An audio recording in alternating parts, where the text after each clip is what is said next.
After 3 years of waiting, she gave herself to a shy husband as a birthday gift. Hi, my most beloved, most cherished, and irreplaceable family. How are you today, my heart and soul? This is your Mr. Peter, and I speak to you from a place of infinite love, respect, and gratitude. You are not just part of this journey. You are my reason for living, my inspiration, and my strength. My beautiful queens, my brave kings, my precious daughters and sons, you are the essence of everything good in my life. Your love fuels my every step, and I am beyond blessed to have each of you in my world. A prayer that comes from the depths of my heart. May the angels surround you with protection, and may the light of divine love shine brightly upon your path. I pray that every worry you have is replaced with peace, every hardship with hope, and every tear with joy. May you be uplifted by grace, filled with strength that you never knew you had, and surrounded by an unbreakable shield of love. I ask that every door you knock on be opened with favor, every dream be made real, and every moment be touched by the hand of God. You are not just important. You are everything, and your worth is immeasurable.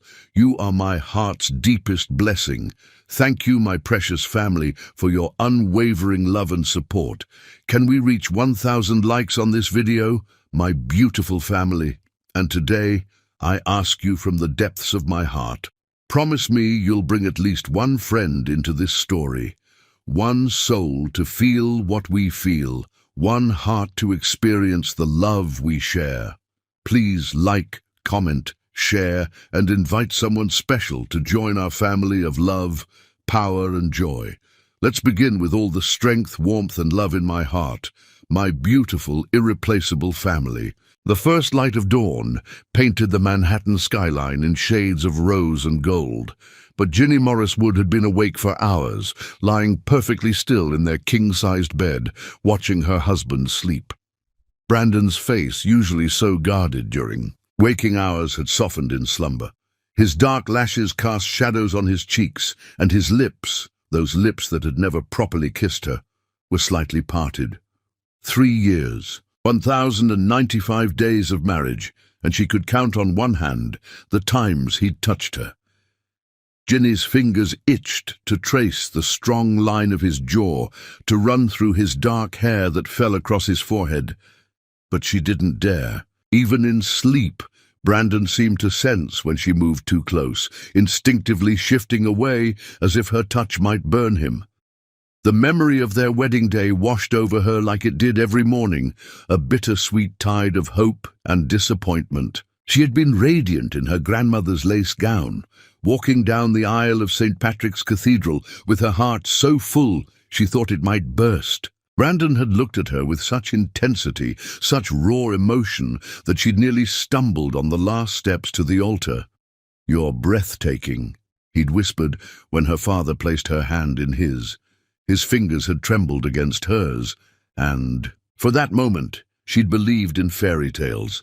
The ceremony had been perfect. When the priest pronounced them husband and wife, Brandon had cupped her face with infinite tenderness, his thumbs brushing her cheeks.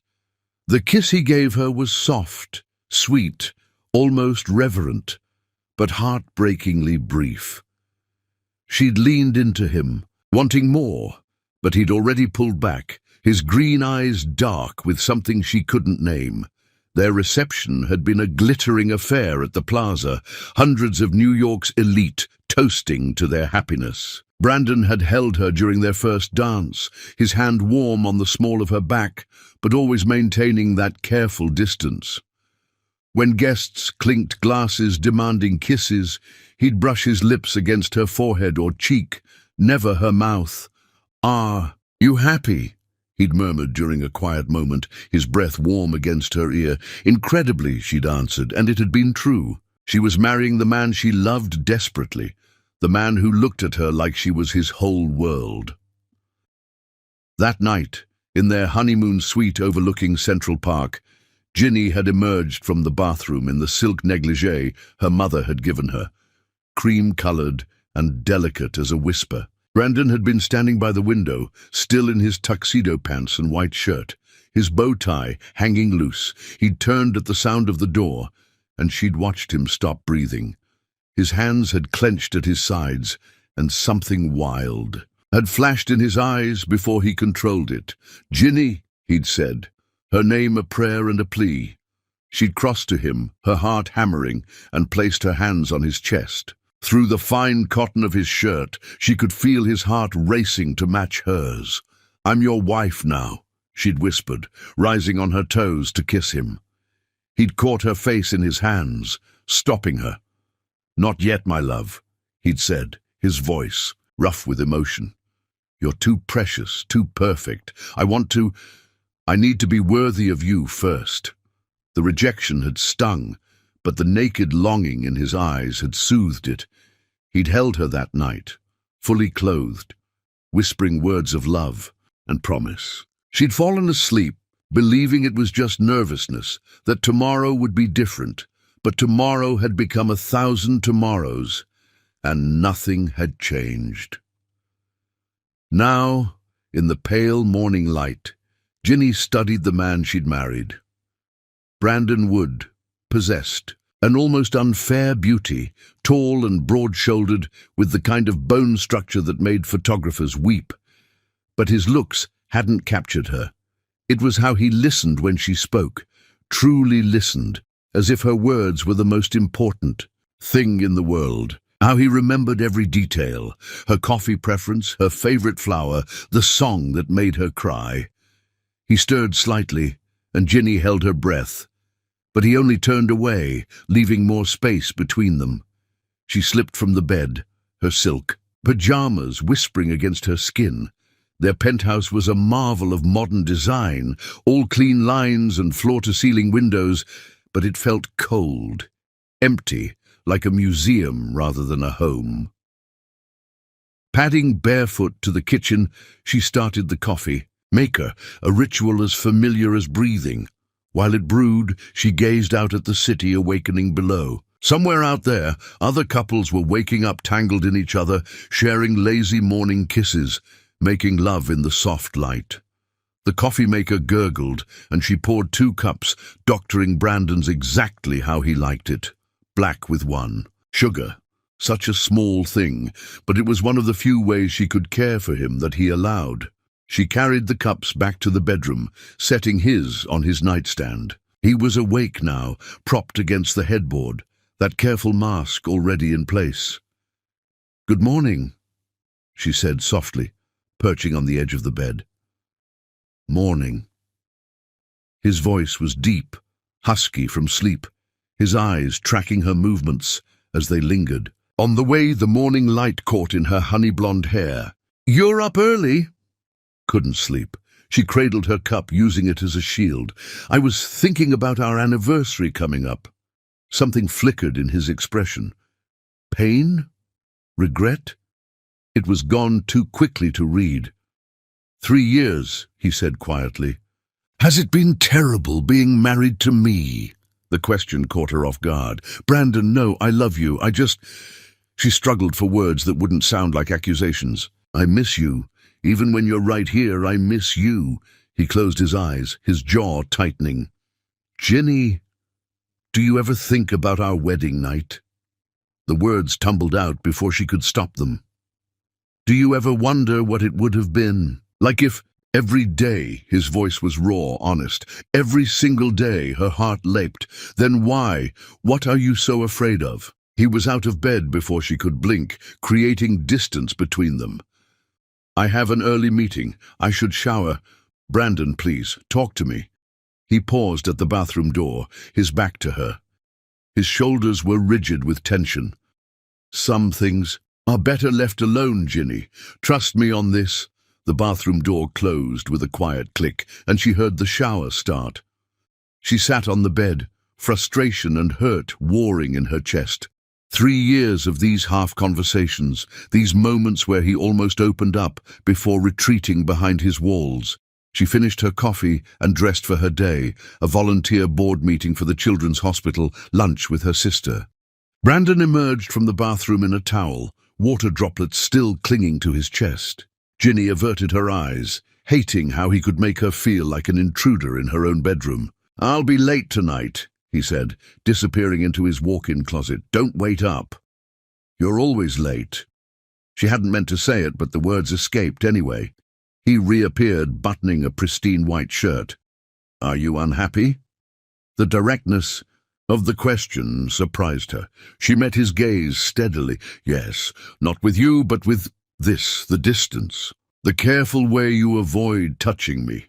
The way you look at me sometimes, like your heart is breaking, then turn away." He crossed to her in 3 strides, stopping just out of reach. For a moment, she thought he might actually touch her.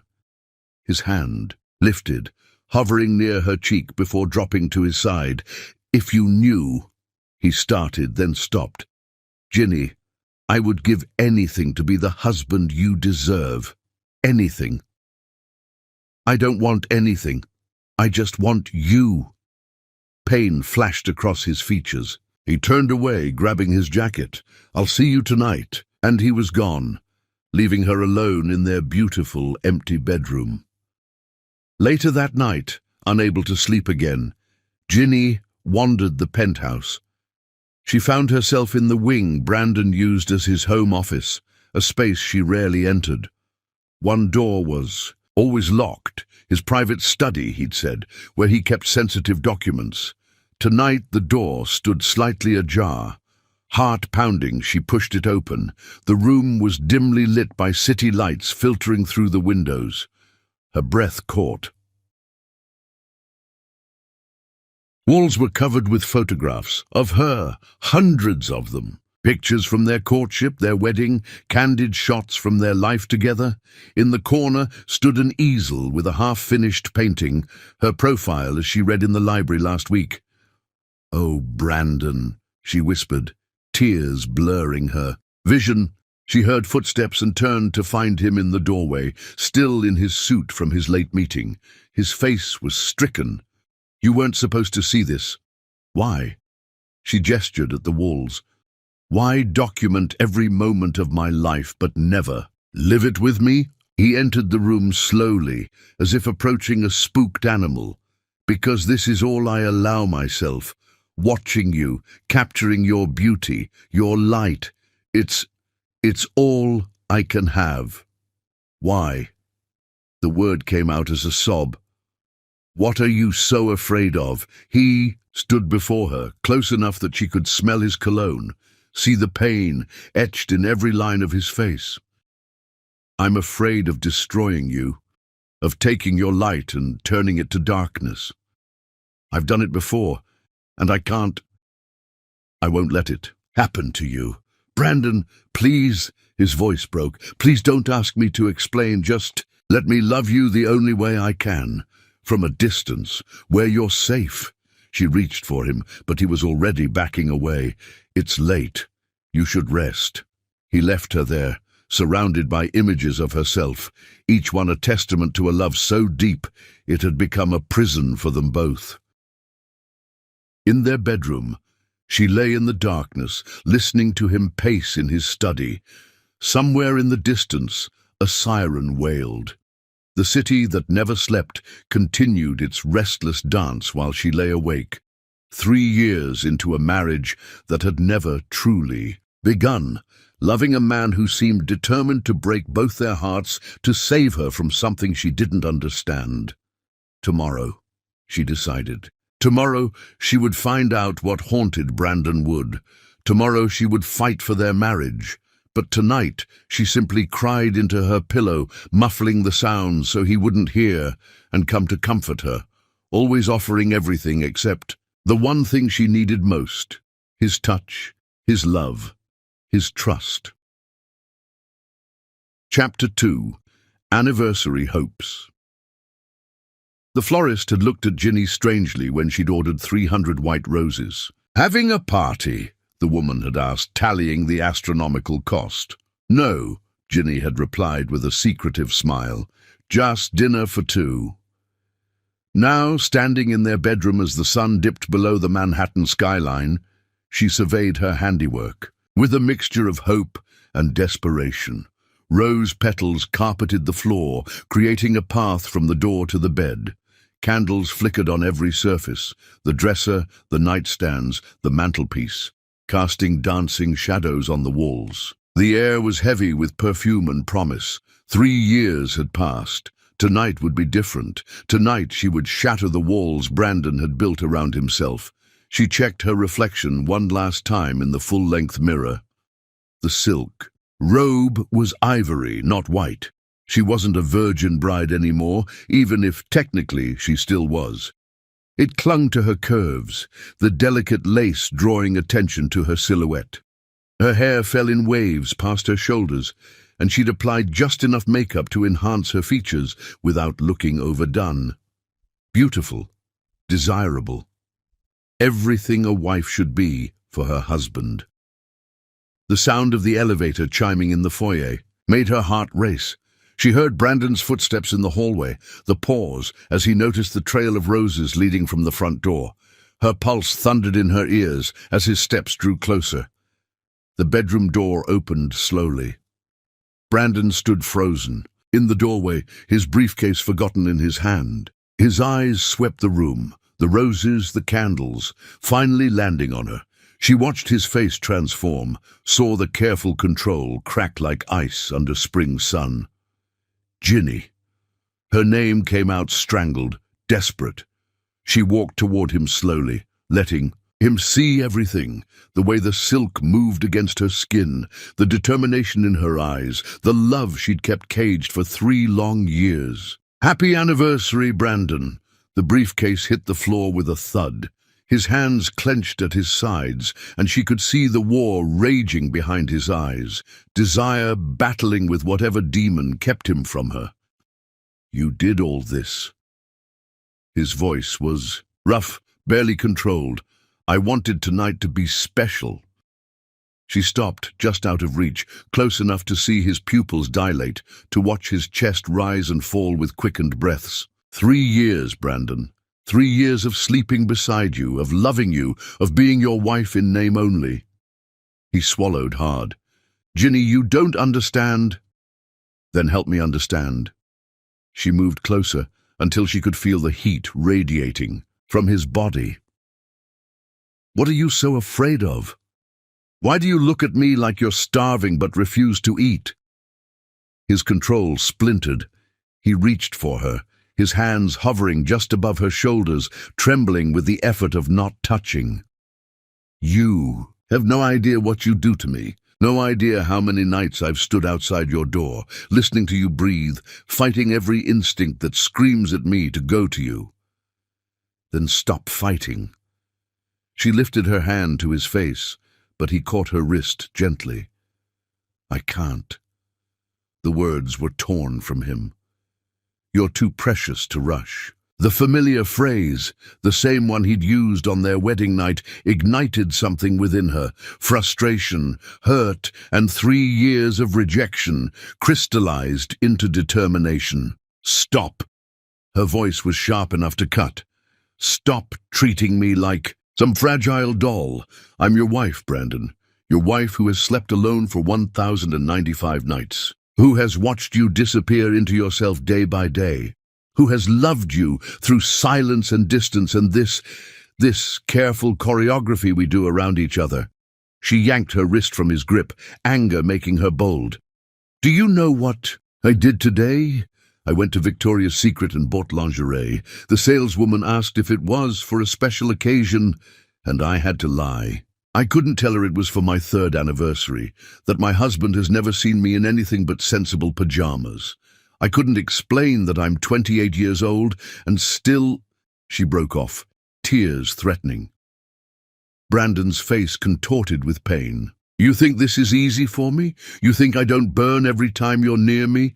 That I don't die a little each morning when I wake up and force myself out of bed before I give in to what I want?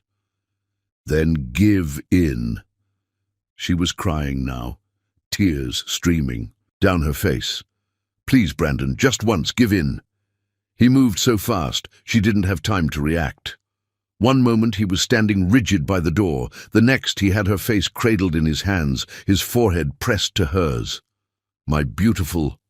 Brave. "Ginny," he whispered, "if you knew what I've done, what I'm capable of, you'd run from this room and never look back. Try me." For a heartbeat, she thought he would. His lips were so close to hers, his breath mingling with her own. His thumbs stroked her cheeks, wiping away her tears. The moment stretched, crystalline and perfect. Then his phone rang. The spell shattered.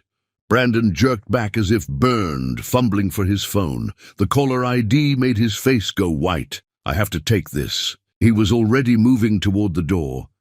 "I'm sorry. I'm so sorry." "Brandon, don't." But he was gone, his voice echoing from the hallway as he answered the call. She caught fragments. Understood. Keeping her safe. The timeline.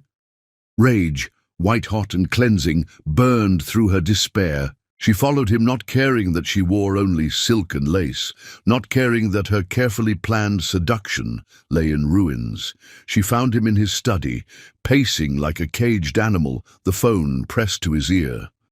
"No, there's been no breach," he was saying.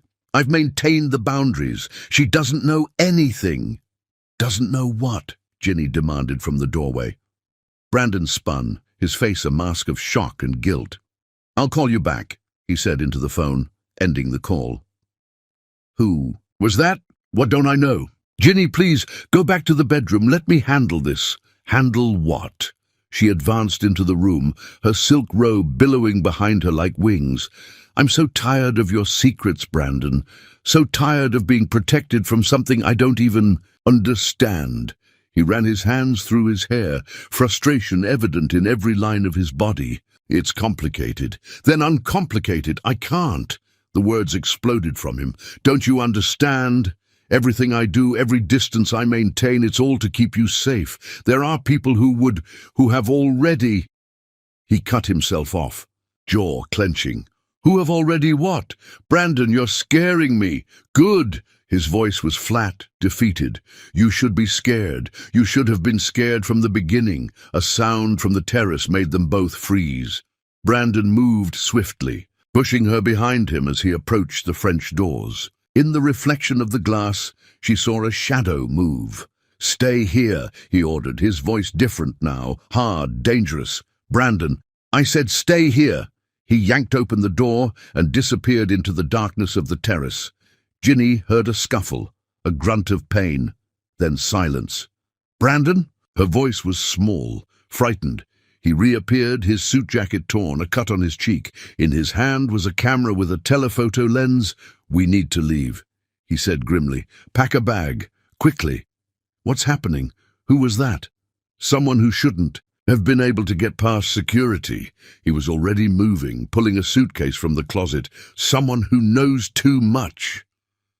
"About what?" He paused, looking at her with such sorrow it took her breath away.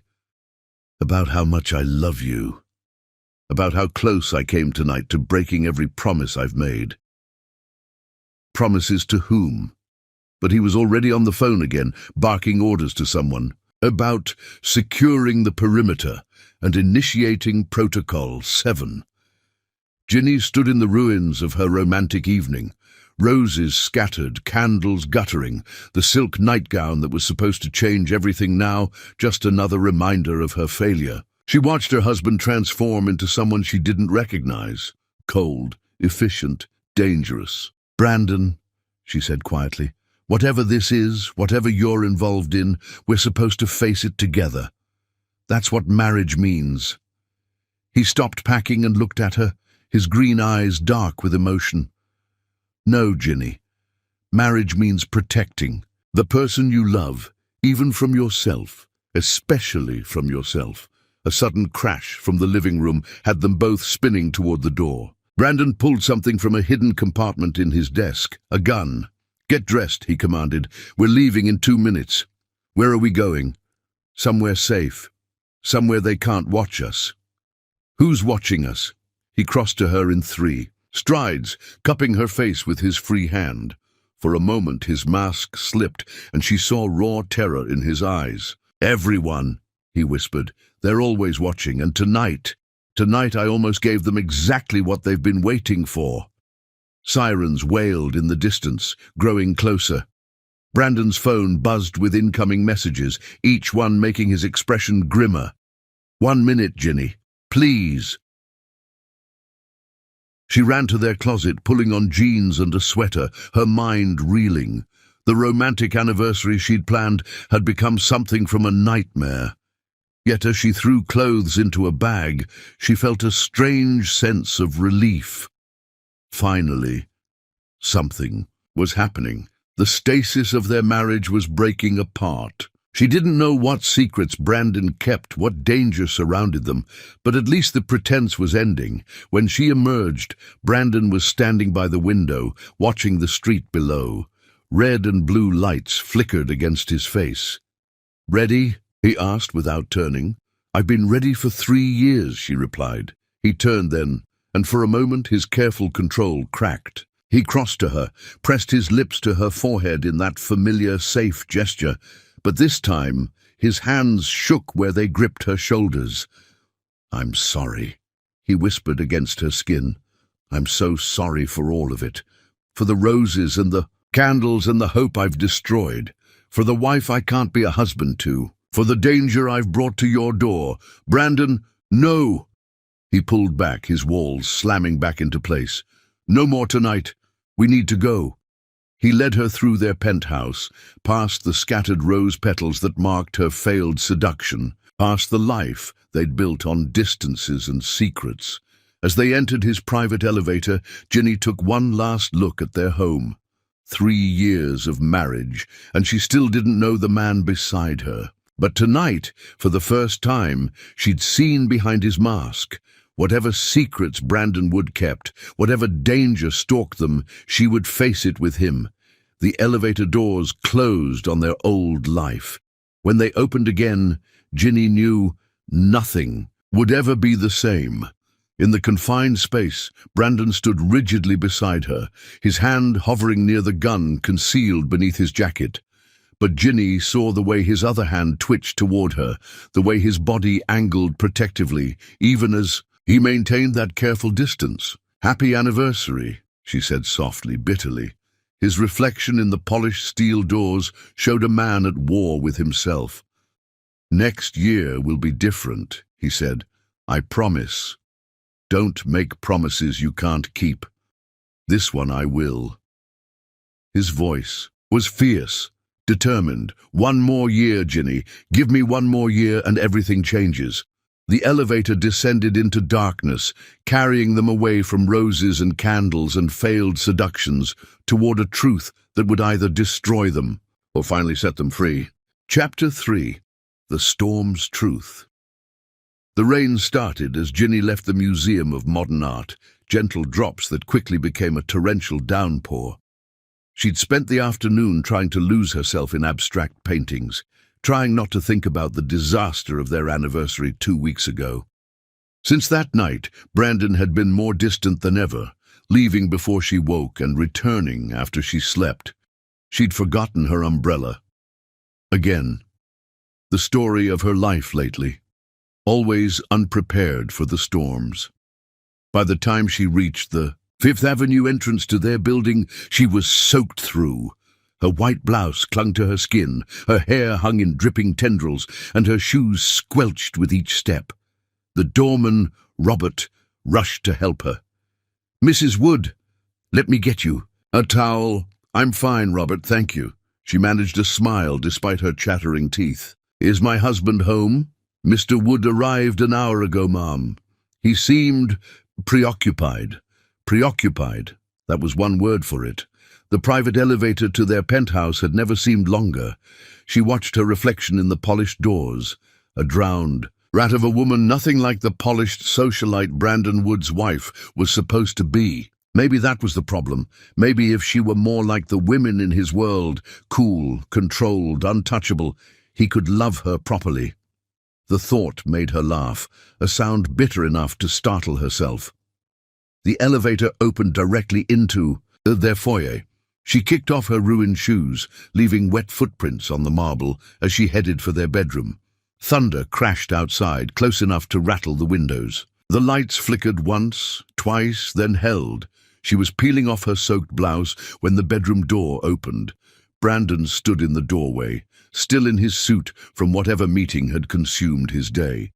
His eyes widened as he took in her state, standing there in her wet skirt and ruined silk camisole, water still dripping from her hair. For a moment neither moved. Lightning flashed, illuminating his face in stark relief. She saw something raw there, something hungry, before his usual mask slammed down. "You're soaked." His voice was carefully neutral. "It's raining." She turned away, reaching for a towel. "From the bathroom. I forgot my umbrella." "You're shivering." She laughed, but it came out wrong.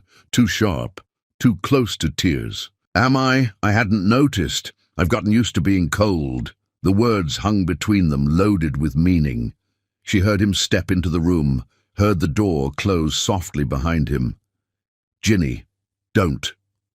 She wrapped the towel around herself, suddenly, exhausted. "Whatever careful, measured thing you're about to say, just don't. I can't take any more distance, Brandon. I can't take any more." Thunder crashed, drowning her words. The lights flickered again, and then the power went out completely, plunging them into darkness. In the sudden blackness, she heard Brandon curse softly. Then his hands were on her shoulders, warm through the damp towel. "Are you all right?" She almost laughed at the question. Was she all right? She was standing in the dark with a husband who wouldn't touch her, who kept secrets that required bodyguards, and midnight escapes, who looked at her like she was everything, but treated her like glass. "No," she said simply. "I'm not all right. I haven't been all right for 3 years." His hands tightened on her shoulders. In the darkness, without the distraction of his carefully controlled expression, she could feel his tension, hear the ragged edge to his breathing. "I need to feel like your wife, Brandon. Not your roommate, not your ward, not some precious object you're protecting. Your wife."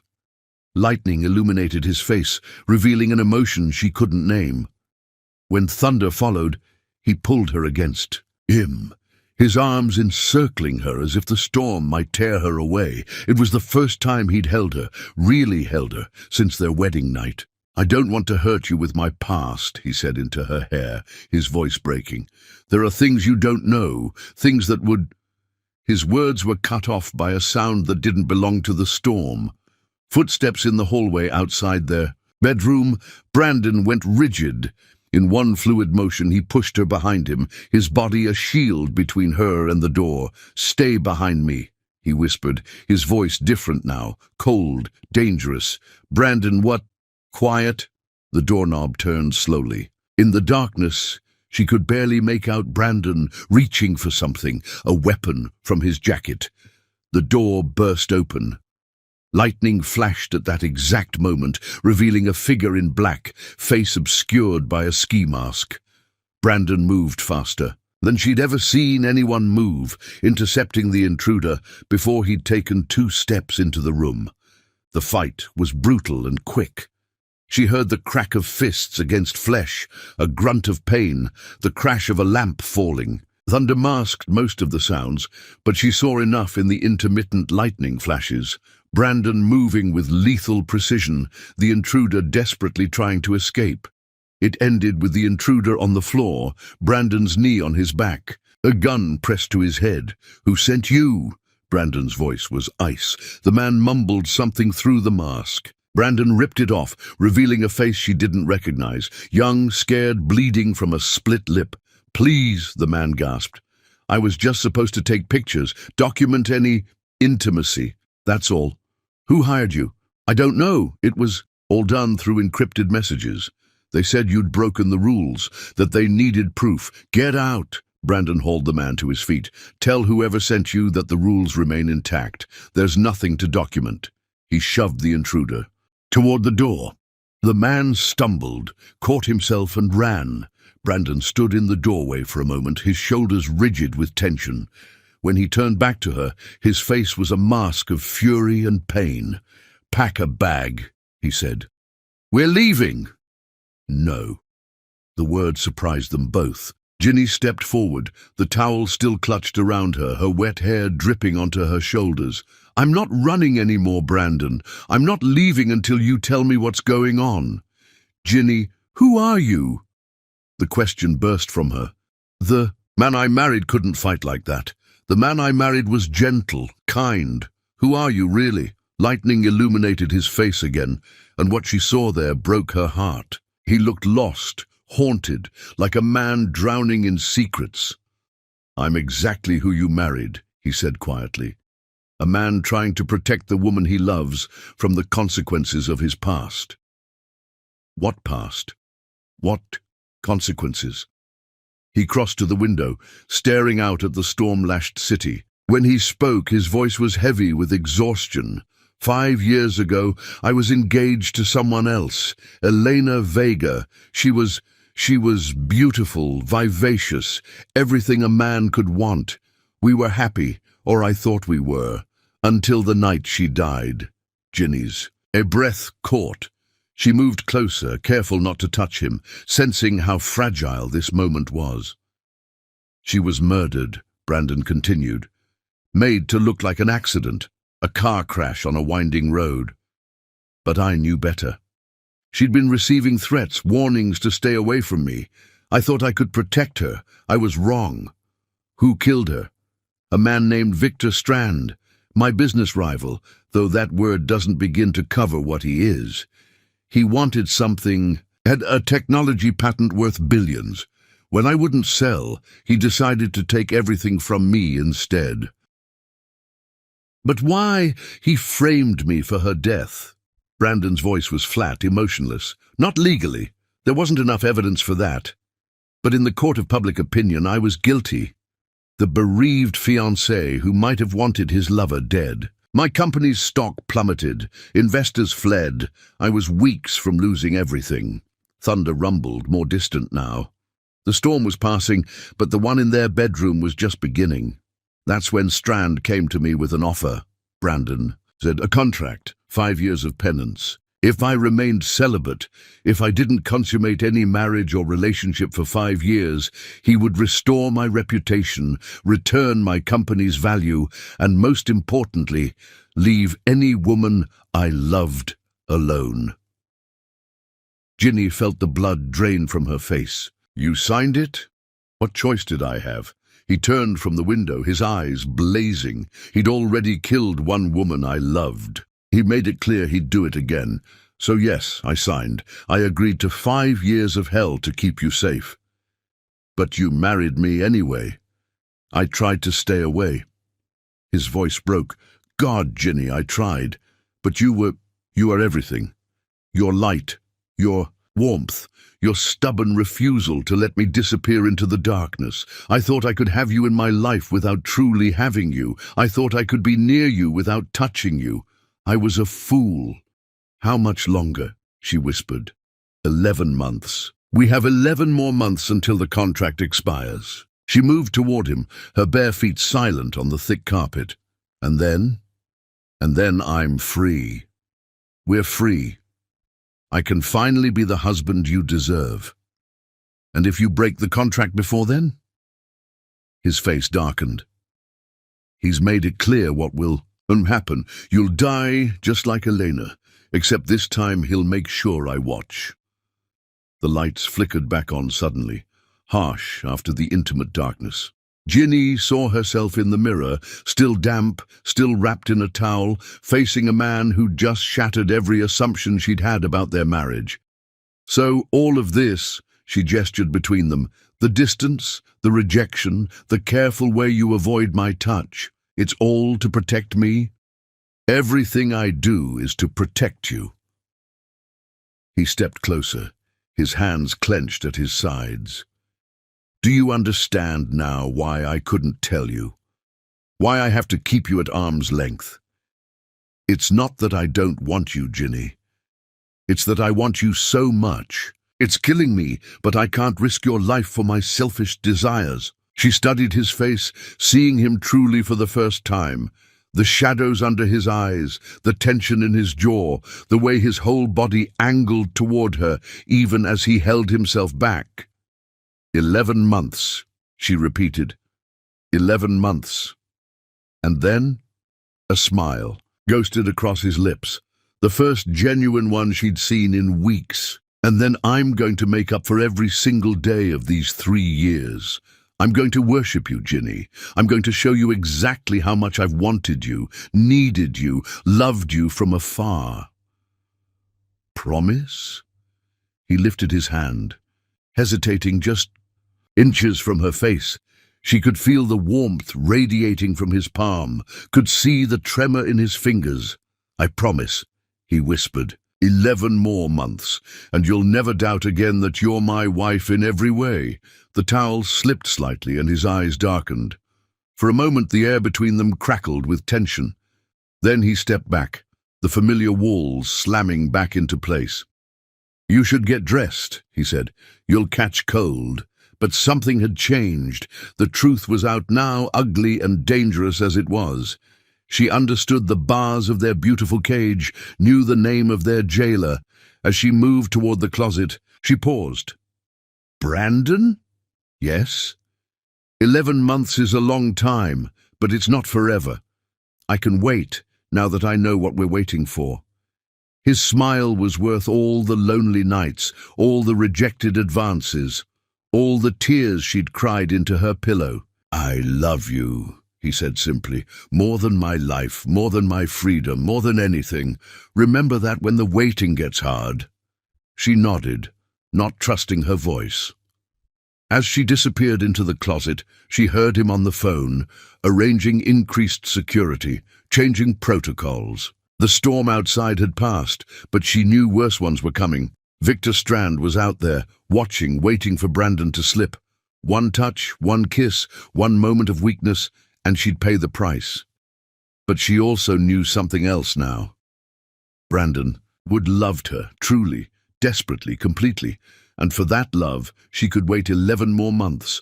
After all, what was 11 months compared to a lifetime? The lights flickered one more time, and in that brief darkness she allowed herself to imagine what came after. Brandon's hands on her skin, his lips on hers, their bodies finally meeting after years of separation. Soon, she promised herself. Soon. But first, they had to survive whatever Victor Strand had planned next. Because something told her he wouldn't. Wait quietly for his contract to expire. The game had changed tonight. The secrets were out, and the most dangerous time in any story is when the villain realizes he's losing control. Chapter 4, Hidden Enemies. The library on East 78th Street had always been Ginny's sanctuary. Tucked between towering brownstones, it was a forgotten gem where she could disappear among dusty books and whispered stories. But today, she wasn't here to read. 3 days had passed since Brandon's revelation about Victor Strand and the contract that imprisoned their marriage. 3 days of processing the truth, of understanding that every rejection had been an act of love, every distance a desperate protection. Now she needed answers Brandon wouldn't give. She found the newspaper archives in the basement, years of microfilm, waiting to tell their secrets. The librarian, Mrs. Henley, barely looked up as Ginny settled at the ancient machine. 5 years ago, she whispered to herself, threading the film. Elena Vega. The story unfolded in stark headlines. Socialite dies in suspicious crash. Millionaire's fiancé dead at 28. Questions surround heiress's death. The photos made her stomach clench. Elena Vega had been stunning, raven hair, olive skin, eyes that sparkled with life even in newsprint. In every picture, Brandon stood beside her, his arm around her waist, his face younger but already carrying shadows. They looked perfect together. Natural, the way a couple should look when they're allowed to touch. Terrible tragedy. Ginny jumped. Mrs. Henley stood behind her, peering at the screen through thick glasses. You knew about this? Ginny asked. Everyone knew. It was the scandal of the year. That poor girl, dying just weeks before her wedding. And Mr. Wood never quite recovering from the suspicion. Suspicion. Mrs. Henley lowered her voice conspiratorially. There were rumors he'd been unfaithful, that she'd discovered something about his past. The police cleared him, of course, but society has its own verdicts. Ginny scrolled through more articles, her heart sinking. The media had painted Brandon as a man with secrets, a potential killer who'd escaped justice through wealth and connections. No wonder he'd been desperate enough to sign Strand's contract. The Vega family still visits her grave, Mrs. Henley continued. Every month, regular as clockwork. Riverside Cemetery, Section 12. Such devotion. After the librarian drifted away, Ginny sat in the dim basement staring at Elena's face. This woman had loved Brandon, had died because of it. The weight of that truth pressed down on her. She printed several articles, folding them carefully into her purse. As she left the library, she made a decision that would have horrified Brandon. She was going to Riverside Cemetery. The taxi ride seemed endless, winding through Manhattan traffic toward the Bronx. The driver chatted about the weather, the Yankees, anything to fill the silence, but Ginny barely heard him. Her mind was spinning with questions, with the need to understand the woman whose death had shaped her marriage. Riverside Cemetery sprawled across acres of manicured grounds, marble angels standing sentinel over the dead. She found Section 12, easily, a newer part of the cemetery where the headstones were still sharp-edged, not yet softened by time. Elena Maria Vega, beloved daughter and sister, 1986-2019. Love is stronger than death. Fresh flowers lay on the grave, white roses exactly, like the ones Ginny had scattered on their anniversary. The coincidence made her shiver. She knelt on the damp grass, not caring about her designer dress. "I'm sorry," she whispered to the stone. "I'm sorry he loved you first. I'm sorry you died because of it. I'm sorry I'm here, living the life you should have had." She would have hated that. Ginny's head snapped up. A woman stood nearby, elegant in black despite the spring weather. She had Eleanor's dark hair, the same aristocratic features. "The apology," the woman continued. "Elena hated when people apologized for things beyond their control. You're her sister," Ginny said, rising unsteadily. "Catherine Vega." No hand was offered. "And you're the replacement." The words stung, but Ginny refused to flinch. "I'm Brandon's wife. In name only, from what I hear." Catherine's smile was sharp as winter. "Tell me, Mrs. Wood, does it bother you that he visits her grave every month? That he kneels where you're standing and weeps for the woman he truly loved? He loves me too, does he? Or are you just a placeholder, someone to wait with until his penance is complete?" Ginny felt tears threatening but held them back. "Why are you here? I come when I need to remember." Catherine stepped closer, her perfume heavy with gardenias. "Remember what your husband took from my family. Remember that Elena called me the night she died, terrified. He's not who I thought." "He was," she said. "There are things about Brandon, dark things." "That's not true." "Isn't it? Then why did she die on a clear night, on a road she'd driven 1,000 times? Why was she running from the man she was supposed to marry?" "Because of Victor Strand." The name burst from Ginny before she could stop it. Catherine's face changed, all colour draining away. "How do you know that name?" "Brandon told me, about the contract, about everything." "Impossible! If he'd broken his silence—" Catherine cut herself off, eyes widening in realization. "Unless the contract is almost up, unless he's preparing you for what comes next." "What do you mean?" But Catherine was already backing away. "Stay away from my sister's grave, Mrs. Wood. And if you're smart, stay away from your husband too. The contract protected you, but when it ends—" She shuddered. "God help you when it ends." She turned and walked quickly toward a waiting car, leaving Ginny alone with the dead. The sun was setting as Ginny stood there, trying to process Catherine's words. Brandon visited this grave monthly. He knelt here and cried for Elena. The thought, hurt more than she'd expected. As she turned to leave, she noticed movement in the trees, a figure watching her. Fear spiked through her as she remembered the intruder in their bedroom, the photographer Brandon had caught. She walked quickly toward the cemetery entrance, her heels clicking on the paved path. The figure followed, always staying just out of clear sight. Her heart hammered as she reached the gates, practically running now. A hand grabbed her arm. She screamed, spinning around to find Brandon, his face a mask of fury and fear. "What are you doing here?" His grip was gentle but unbreakable. "Research." She lifted her chin defiantly. "The kind you won't do with me." His eyes flicked to Elena's grave, visible in the distance. Pain flashed across his features. "You shouldn't have come here." "Why? Because I might learn the truth? Because Strand has people watching this place? Because coming here puts a target on your back? Because—" He broke off, pulling her toward his car.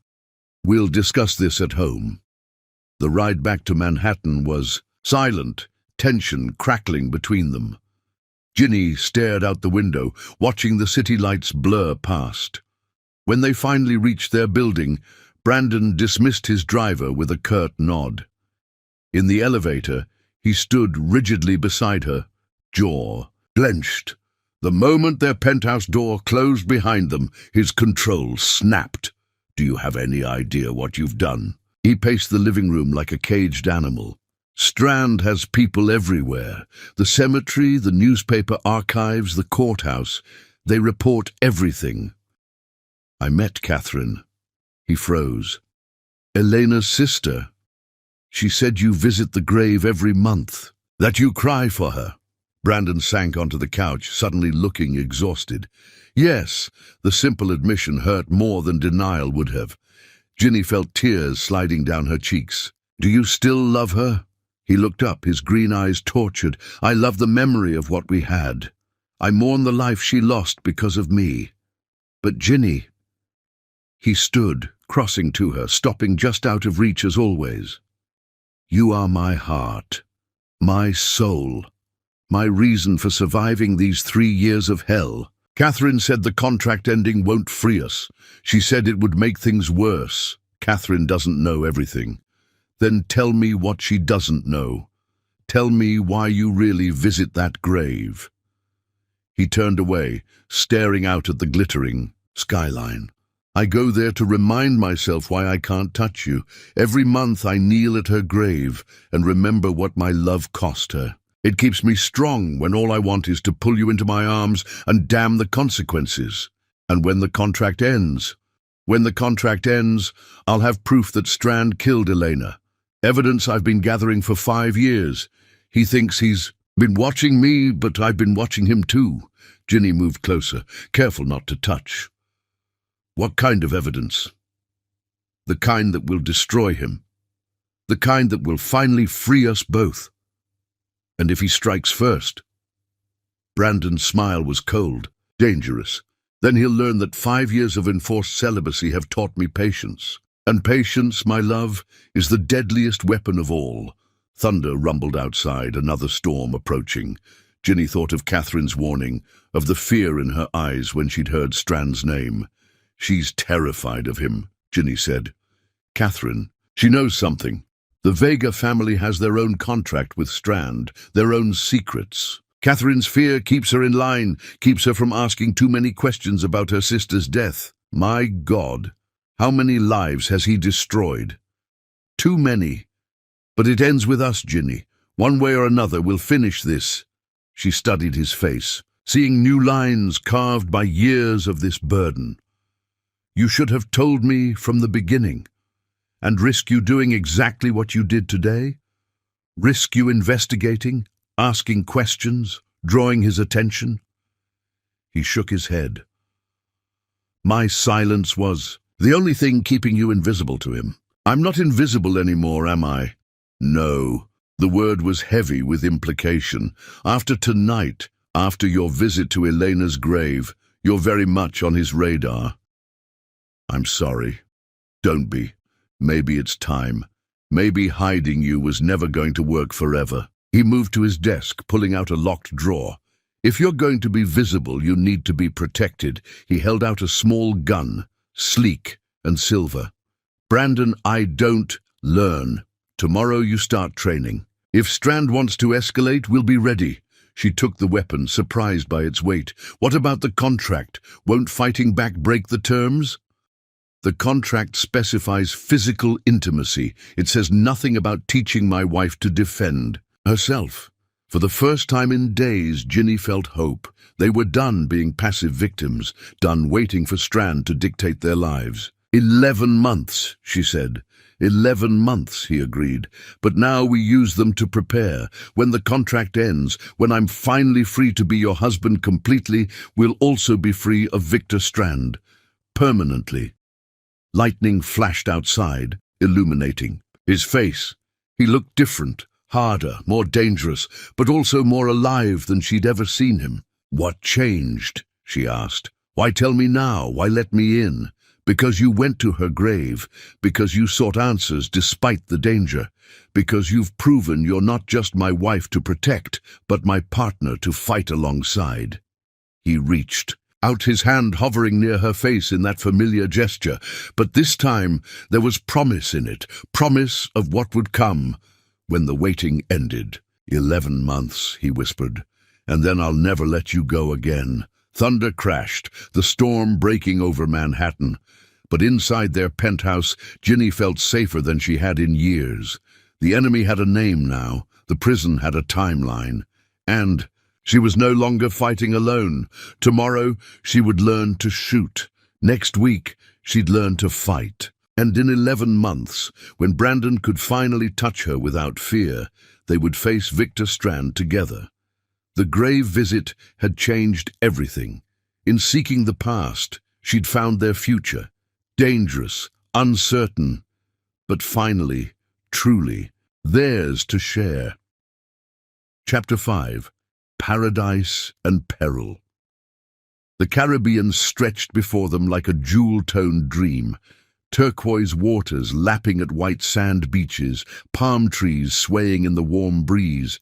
Ginny stood on the private balcony of their St. Lucia villa, watching the sunset paint the sky in shades of coral and gold. Surprised? Brandon's voice came from behind her. She turned to find him in the doorway, casual in linen pants and a white shirt open at the collar. The tropical setting had softened him somehow, made him seem younger, less burdened. You hate beaches, she said. You burn in the sun. You despise sand in your shoes. All true. He joined her at the railing, careful to maintain that familiar distance. But you love them, and after everything, I thought we both needed to escape. It had been 2 weeks since her visit to Elena's grave, 2 weeks of self-defense lessons and target practice, of learning to see shadows where she'd once seen only light. The surprise trip had come, just when she'd felt the walls closing in. How long are we staying? A week, maybe more. He gestured toward the beach below. The villa is completely private. No neighbors, no tourists, just us. The words hung in the air, heavy with possibility and restriction. Just us, but still with the invisible barrier between them. And security? She'd learned to ask now, to think like prey. Discreet, but thorough. The island has been swept. We're safe here. Safe. The word had taken on new meaning. Safe from Strand, from photographers, from mysterious watchers. But not safe from the growing tension between them, the weight of desire that seemed heavier in this tropical paradise. Dinner was served on the terrace, fresh caught fish, tropical fruits, wine that tasted of sunshine. They talked of small things, normal things, as if they were any other couple on a romantic getaway. But awareness hummed between them, electric in the humid air. "Dance with me," Brandon said suddenly, standing and extending his hand. There was no music, just the sound of waves and night birds. Ginny took his hand, letting him pull her up. They swayed together under the stars, her head on his chest, his arms around her waist. "I used to dream about this," she murmured, "being somewhere beautiful with you, somewhere we could just be." His arms tightened. "What else did you dream?" Dangerous questions, Mr. Wood. Indulge me. She lifted her head, meeting his gaze. In the moonlight, his eyes were dark, intense. I dreamed of swimming with you in water this blue, of sleeping beside you with windows open to the ocean, of waking up tangled together, sandy and sun-kissed and completely, utterly yours. His breathing had changed, become shallow. His hands splayed across her back, pulling her infinitesimally closer. Ginny. I know. She laid her head back on his chest. I know we can't. Not yet. But in my dreams, we could. They danced until her feet ached, until the moon hung high and bright. When they finally parted, she glimpsed the struggle in his face, the battle between desire and duty, between what he craved and what he'd promised. That night she lay in the massive bed alone, listening to the ocean, imagining different realities. Ones where Brandon could join her, where the silk nightgown she wore could be for him instead of just for hope. The next days fell into a rhythm. Mornings by the pool, Brandon working on his laptop while she read. Afternoons exploring the island, hidden coves, local markets, winding mountain roads with breathtaking views. Evenings on the beach, walking just close enough to almost touch. On their third night, tropical rain drummed against the windows. They sat in the living room, sharing a bottle of wine, the atmosphere lazy and intimate. Ginny had changed into a sundress after dinner, the thin fabric clinging in the humidity. Tell me about before, she said, curling her legs under her on the sofa. Before Elena, before all of this, what were you like? Brandon smiled, a real smile that transformed his face. Reckless, impulsive. I dated too much, worked too little. Classic rich boy cliché. I can't imagine you reckless. Elena couldn't. Either at first, she was the one who made me want to be better, to be worthy of someone. His expression darkened. And look how that turned out. Ginny set down her wine, moving closer on the couch. You are worthy. What happened to her wasn't your fault, wasn't it? If I hadn't loved her, if Strand hadn't seen her as leverage— Stop! She reached for his hand, then caught herself. The constant self-censorship was exhausting. You can't blame yourself for a madman's actions. Can't I? The rain intensified, thunder rolling across the water. In the flashes of lightning, she saw his face raw with guilt. Come here, she said softly. Ginny, just sit with me, please. He moved closer and she curled against his side, her head on his shoulder. They sat like that, listening to the storm, existing in the strange space between intimacy and distance.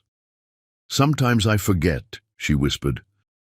Forget why we can't touch. It feels so natural being near you. His arm came around her shoulders. I know. Do you think about it, what it will be like when every moment— his voice was rough— every single moment of every day, she turned in his arms, looking up at him. They were so close she could see the gold flecks in his green eyes, could count his eyelashes. The air between them crackled with suppressed desire. Ginny. Her name was a warning and a plea. She shifted, moving to straddle his lap in one fluid motion. His hands came up automatically, gripping her waist, and they both froze at the contact. Make me yours tonight, she whispered, echoing words she'd said before. But this time, in this tropical paradise with rain pounding the windows and no one. To see, the words felt heavier, more possible. His hands tightened on her waist. She could feel him trembling, could see the battle raging in his eyes. For a moment, one heart-stopping moment, she thought he would give in. Then his phone buzzed. The spell shattered. Brandon's face went white as he read the message. His hands fell away from her, and she scrambled off his lap, her skin burning. Where he'd touched her. What is it? He showed her the screen. A single line of text from an unknown number. Remember the contract or she pays. He knows we're here. Brandon was already moving, checking windows, drawing curtains. Somehow he knows. How? You said we were safe. I thought we were. He pulled something from his luggage, the gun she'd been learning to use. Stay away from the windows. But Ginny was tired of hiding, tired of fear. She stood, crossing to the French doors that led to the balcony. No. Ginny, don't! She threw open the doors, stepping out into the rain. It soaked her instantly, the thin sundress clinging to her skin. She spread her arms wide, challenging the darkness. "Are you watching?" she called to the night. "Is this what you want to see? A woman alone because you're too twisted to let her love her husband." Brandon was beside her in an instant, pulling her back inside. "Are you insane?" "Maybe." She was crying now, tears mixing with rain. "Maybe I am insane. 3 years of this, Brandon. 3 years of being watched, measured, judged by a ghost. I'm so tired of being afraid." He cupped her face in his hands, and for once, neither of them pulled back from the contact. "Listen to me. Strand wants us to break. He's waiting for any excuse to invoke the penalty clause. 1 kiss, 1 night of weakness, and he wins." "What's the penalty clause?" Brandon's hands dropped. He turned away, and she saw his shoulders hunch. "Brandon, what happens if we break the contract? You don't want to know? Tell me." He faced her again, his expression bleak. "If I'm physically intimate with you before the contract expires, ownership of everything I have transfers to him, the company, the properties, the accounts, everything. So we'd be poor. So what? You don't understand. It's not about money. It's about power. With my resources, he could destroy countless lives. And the contract, it gives him rights to you as well." Ice formed in Ginny's stomach. What kind of rights? The kind that would make death seem merciful. She sank onto the sofa, finally understanding the true horror of what Brandon had signed. It wasn't just about keeping them apart. It was about punishment, control, ownership. 9 more months, she whispered. 9 months. He knelt in front of her, close but not touching. "I will get us through this. I swear to you, when this is over, when we're free, you'll worship every inch of me." She managed a weak smile. "You've mentioned that, and I meant it, every word. When I can finally touch you without fear, love you without consequences." His voice broke. "God, Ginny, the things I want to do to you, the way I want to love you, it's worth waiting for. You're worth waiting for." The storm outside was passing, thunder fading to distant mumbles. Ginny reached out, her fingers stopping just short of his face. "Show me," she said. "Not with touch, but show me how you'll love me when you can." His eyes darkened. Slowly, deliberately, he mirrored her gesture, his hand hovering beside her. Face, tracing the air around her features. "I'll start here," he murmured, his finger following the line of her jaw without contact. "Kiss you until you can't breathe. Then here." The invisible path moved to her throat. "Learn every place that makes you sigh." Her breath hitched as his hands mapped her body through empty air, always maintaining that fraction of distance. It was torture and promise combined, showing her exactly what awaited while denying them both. "I'll take hours," he continued, his voice hypnotic. "Days, memorizing you, worshipping you, making up for every moment of these lost years. Brandon, and when I finally make you mine, truly mine, it won't be gentle. Not the first time. I'll be too desperate, too hungry. 3 years of wanting you will explode, and I'm afraid I'll devour you whole." Heat pooled low in her belly despite the absence of touch. This was a Brandon she'd never seen, raw, hungry, dangerous in his desire. A sound from outside broke the moment. Brandon was on his feet instantly, weapon in hand, but it was just a branch falling, knocked loose by the storm. They stood there, in the aftermath, both breathing hard, the air between them charged with unspent passion. "We should sleep," Brandon said finally. "Separate rooms, as always." "As always," she agreed, though everything in her rebelled against it. At her bedroom door, she paused. "The message. Do you think he's actually here, on the island?" "No, he has people everywhere. But he's not stupid enough to come himself. Brandon's smile was grim. He prefers to watch from a distance, like a spider in his web. 9 months, she said again like a mantra. 9 months, and then the spider burns. That night Ginny dreamed of fire, of webs turning to ash, of freedom rising from flames. When she woke to tropical sunshine, the storm had passed, leaving the world washed clean. But the message had been clear. Even in paradise, they weren't alone. Victor Strand's reach extended everywhere, his eyes always watching, waiting for them to slip. At breakfast, Brandon seemed different, harder, more determined. "We're leaving today," he announced, "but we just got here." "Exactly. He expected us to stay a week. We'll disappoint him." His smile was sharp. "Time to change the game." As they packed, as the private jet prepared for departure, Ginny felt something shift. They were done running, done hiding. The countdown had begun. 9 months until freedom. But she sensed something else too. Brandon had plans he wasn't sharing, moves in a game she barely understood. The paradise vacation had become something else, a declaration of war. And in war, Ginny was learning, the first casualty was always innocence. Looking back at the island, as their plane lifted off, she said goodbye to more than a tropical escape. She said goodbye to the woman who'd believed love could be simple, who'd thought patience was all they needed. 9 months stretched ahead, 9 months of danger, of uncareful distances of love held in check by legal chains, but also 9 months of preparation, of learning to fight, of becoming someone Victor Strand wouldn't see coming. The hunter was about to become the hunted. And when the contract finally expired, when Brandon could touch her at last, they would be ready for whatever hell Strand unleashed. Paradise was behind them now. Ahead lay something darker, more dangerous, but also perhaps more real. Chapter 6. Birthday Revelations. The Manhattan skyline glittered like scattered diamonds against the April night. Ginny stood in their penthouse kitchen, checking the roast one final time, her hands trembling with anticipation. Tonight was Brandon's 35th birthday, and she'd spent weeks planning every detail. The table on their private terrace was set for 2, crystal glasses catching the glow of dozens of candles, white roses. She'd finally reclaimed them from that disastrous anniversary, arranged in low clusters.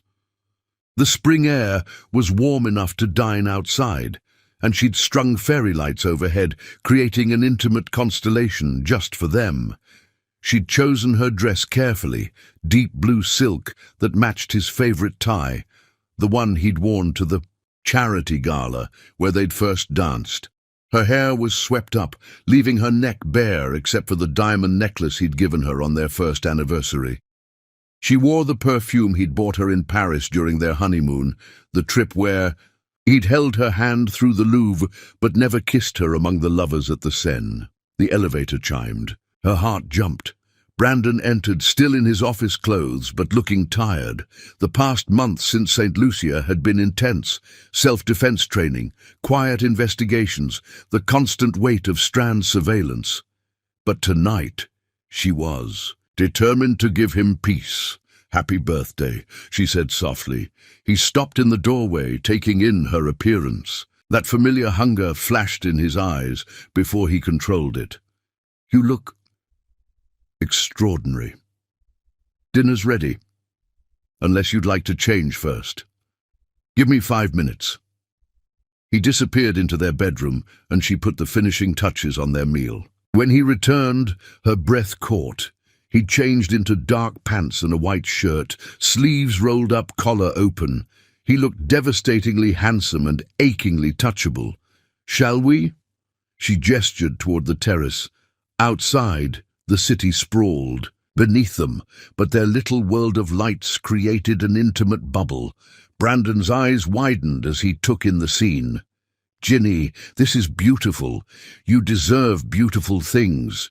She poured the wine, a Bordeaux from his birth year she'd been saving. To you, to surviving another year of this impossible life we're living. Their glasses clinked, the sound crystalline in the night air. Dinner was perfect, his favorite. Foods, easy conversation that avoided the dark topics that usually consumed them. She told him about her volunteer work at the children's hospital. He shared funny stories about his employees. For an hour, they were just a couple celebrating a birthday. When the plates were cleared, she stood, extending her hand. Dance with. Midi. Music drifted from hidden speakers.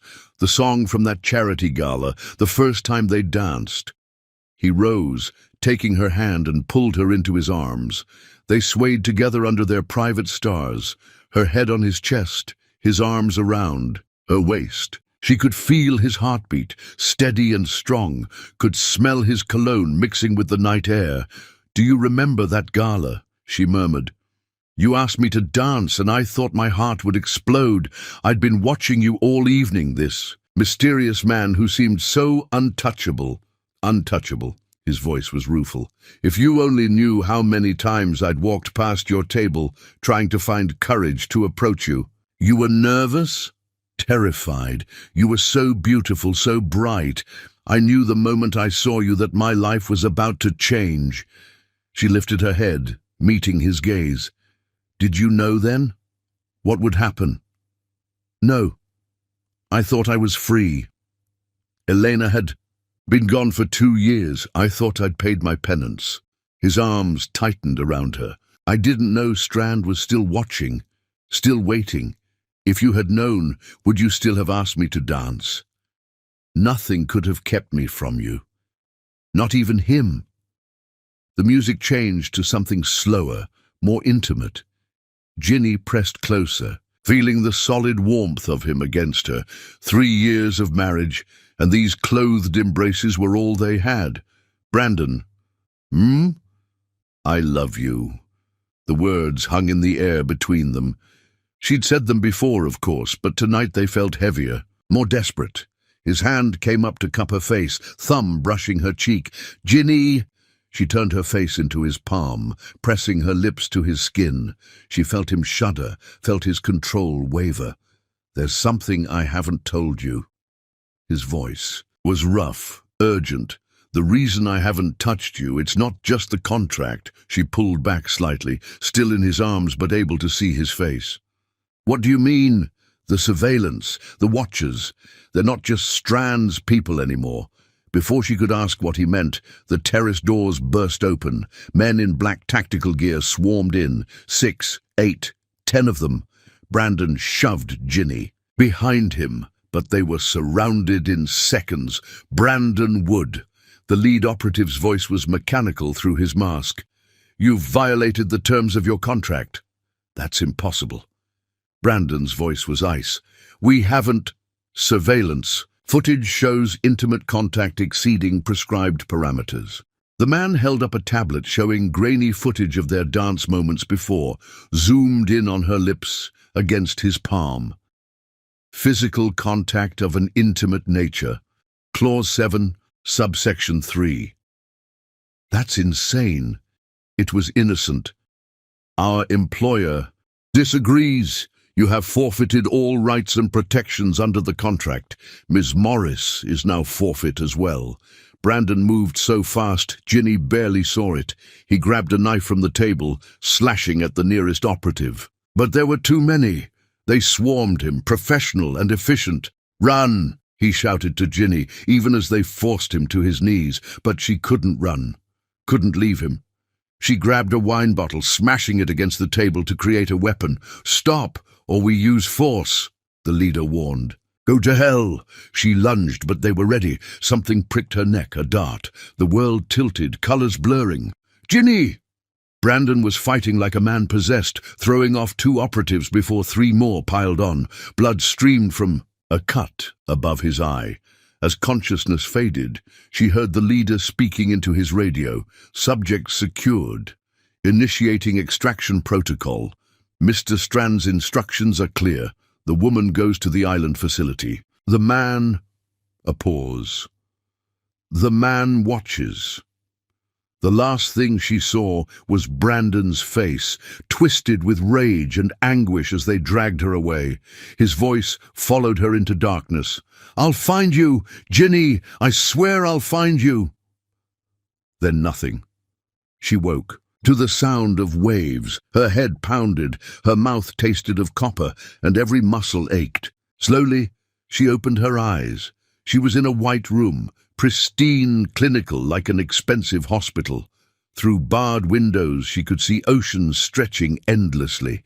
An IV dripped into her arm, and she wore a white hospital gown instead of her blue silk dress.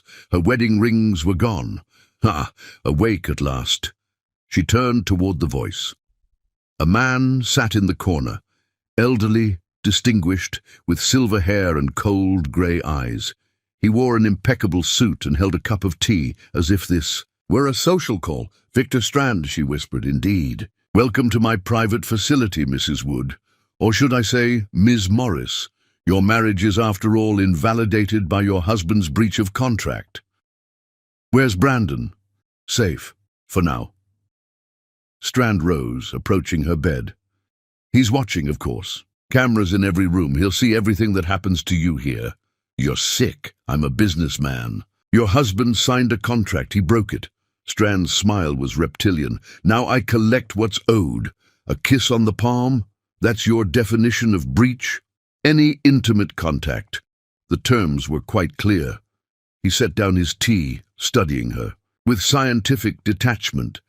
"You're prettier than Elena was. Softer. She was all fire and defiance. You have a gentleness that must drive him mad with wanting." Nausea rolled through her. "What do you want?" "What I've always wanted. To destroy Brandon Wood completely, to take everything he values." His eyes roamed over her, clinical but somehow worse than desire. "Starting with you. He'll come for me. I'm counting on it. Every attempt he makes will be broadcast back to him. Every failure, until he learns the price of breaking promises to me." He moved to the door, pausing at the threshold. "Rest now. Tomorrow, your education begins. By the time I'm done, you'll beg me to let you go. And Brandon will watch every moment. Powerless to stop it." The door closed with a soft click, electronic locks engaged. Ginny lay in the pristine bed, her mind racing. Brandon was watching. The thought should terrify her. What horrors would he witness? But instead, it gave her strength. He would come for her. And until then, she would survive. She touched her lips to her palm, just as she had to his mere hours. A go. Such a simple gesture to warrant such consequences. But then she was learning that in their twisted world, even the smallest touch could shatter everything. Somewhere, Brandon was watching. Somewhere he was planning. And somewhere in this sterile prison, Victor Strand was about to learn that gentle didn't mean weak. The birthday dinner seemed a lifetime ago. The fairy lights, the roses, the dance under stars. All of it erased by men in masks and a contract written in cruelty. But love was stronger than contracts, stronger than surveillance, stronger than whatever hell Strand had planned. She just had to survive long enough to prove it. The waves continued their endless rhythm against unseen shores. And in a white room on a private island, Ginny Morris Wood began planning her own war. Because if Brandon had taught her anything in their 3 years of careful distances, it was patience, and patience, she was learning, could be its own kind of weapon. The game had changed. The rules had shifted. But the ending, their ending, that was still being written, and she intended to make it count. Chapter 7. The Contract. The injection burned. Ginny woke, gasping, her arm on fire where the needle had pierced her skin. The white room swam into focus, her prison for the past week, though time had become elastic in this place of endless fluorescent light and crashing waves. "Good morning, Miss Morris." She didn't flinch any more at Strand's voice. He visited daily, always immaculate, always coldly polite. Today he carried a leather folder and that same cup of tea, steam rising like trapped ghosts. "What did you give me?" "A mild stimulant. I need you alert for today's lesson." He settled into his usual chair, crossing his legs. "Tell me, have you been thinking about our discussions?" Their discussions, his twisted lectures on Brandon's supposed crimes, Elena's death, the justice of contracts, had become routine. She'd stopped arguing days ago, saving her energy for survival. "Let's skip the games," she said, her voice hoarse. "What do you want today?" "Progress. You've proven surprisingly resilient. Most would have broken by now." "Sorry to disappoint." His smile thinned. Not disappointed, intrigued. Brandon chose better than he knew. He opened the folder, extracting documents. "But even the strongest, walls crumble eventually. Shall we test yours?" He pressed a button on the wall. A screen descended, flickering to life. Brandon's face filled the display, her heart clenched. He looked destroyed, unshaven, hollow-eyed, still wearing the torn clothes from his birthday. He sat in what appeared to be a concrete cell, staring directly at the camera. "Brandon," she breathed, "he can't hear you, but he can see everything." Strand's voice was silk over steel. "Wave to your husband, Ms. Morris." She raised her hand, hating herself for the weakness, but unable to resist. On screen, Brandon's face crumpled. His lips moved, her name, perhaps, or a promise. "Now then." Strand placed the documents on her bedside table. "Let's discuss the true nature of the contract your husband signed. I know about the contract. 5 years of celibacy, or you know nothing." His voice sharpened. The celibacy clause was merely window dressing, a distraction from the real terms. He spread the pages before her. Dense legal text swam before her eyes, but certain phrases stood out. Complete transfer of assets, forfeiture of personal autonomy, subsidiary rights regarding legal spouse. Brandon understood he was signing over more than money, Strand continued. "In the event of breach, everything becomes mine, including, by extension, you. I'm not property.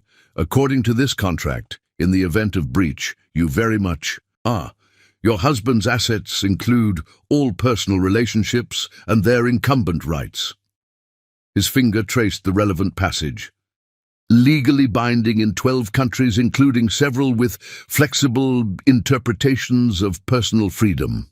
Horror crept through her. "You can't." "I can. I have. You're currently in international waters, on a vessel registered in a country where such contracts are quite enforceable." He leaned back, watching her face. "Your husband knew this. He signed anyway. To save his life, to protect me from you. To protect you." Strand laughed, a sound like breaking glass. "My dear girl, he made you the collateral. Every day he resisted. Untouching you, he was gambling with your freedom, and now he's lost." On the screen, Brandon had stood, pacing his cell. Even in captivity, he moved with dangerous grace. Her protector, her prisoner, her love who doomed them both. "What happens now?" she asked. "That depends entirely on you." Strand retrieved a second document. "Sign this, and your ordeal ends. Refuse and, Brandon watches as I explore the full extent of my legal rights." She took the paper with trembling hands. The text was simple, brutal. "I, Virginia Morris, acknowledge that my marriage to Brandon Wood was entered into under false pretenses. I renounce all claims to his affection, assets, and attention. I agree to permanent separation and waive all rights to future contact." An annulment. She looked up. "That's what this is about. Freedom, Ms. Morris. Yours and his. Sign, and I'll release you both.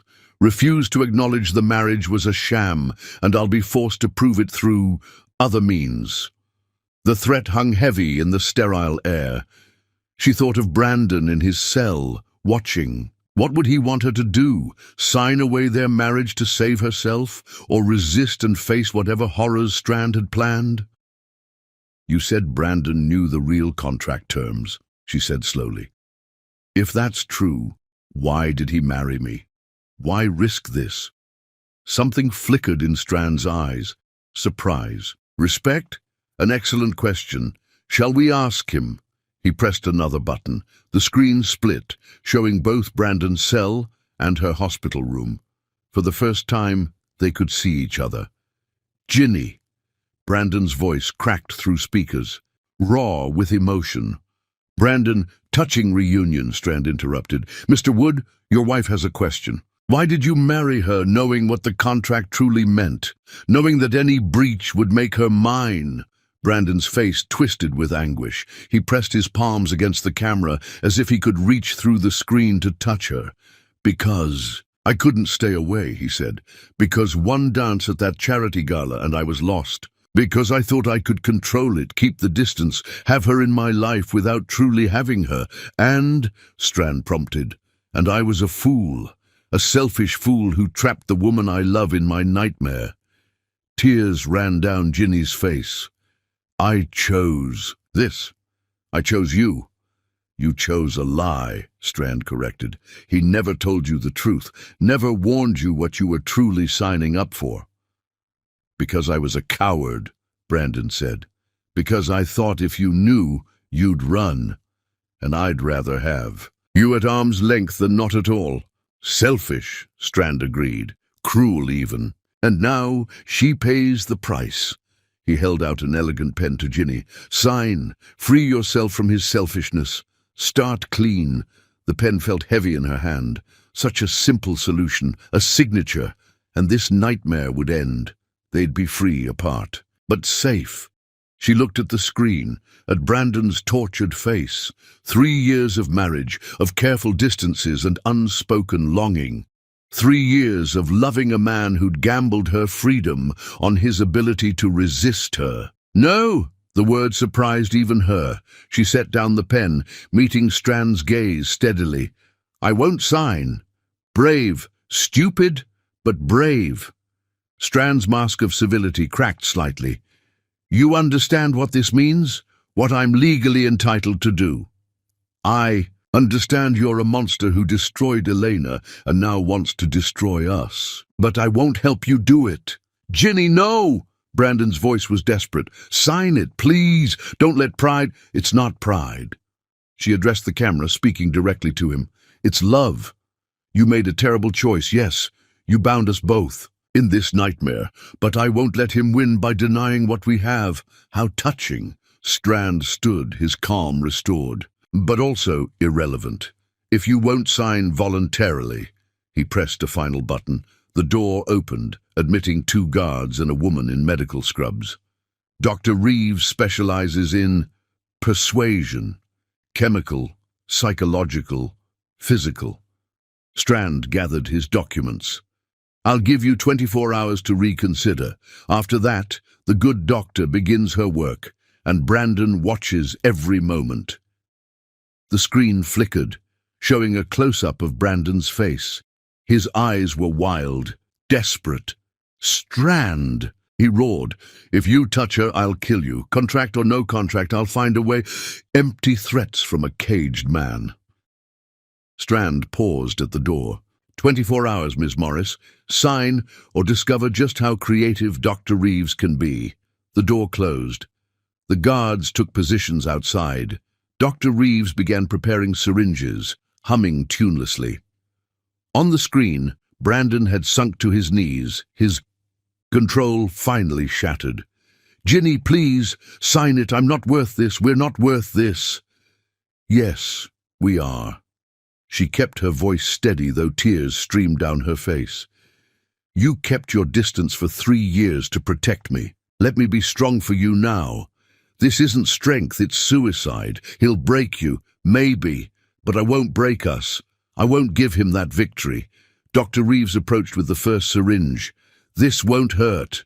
Much. As the needle pierced her skin, as chemicals flooded her system, Ginny kept her eyes on the screen, on Brandon's face. on the love that had survived 3 years of careful distances and was about to face its greatest test. "I love you," she whispered as the drugs took hold. "Remember that, whatever happens next, whatever they make me say or do, I love you." The world blurred, shifted, became strange, but through it all she held on to one truth. Love was stronger than contracts, stronger than torture, stronger than fear. She just had to prove it. The 24 hours had begun, and in them, the true test of what 3 years of untouchable love had built between them. In his cell, Brandon watched the woman he loved disappear into chemical haze. In her white room, Ginny felt reality bend and twist. And somewhere in his private study, Victor Strand smiled at monitors showing both feeds. The game was entering its final phase. And he'd waited 5 long years for this show.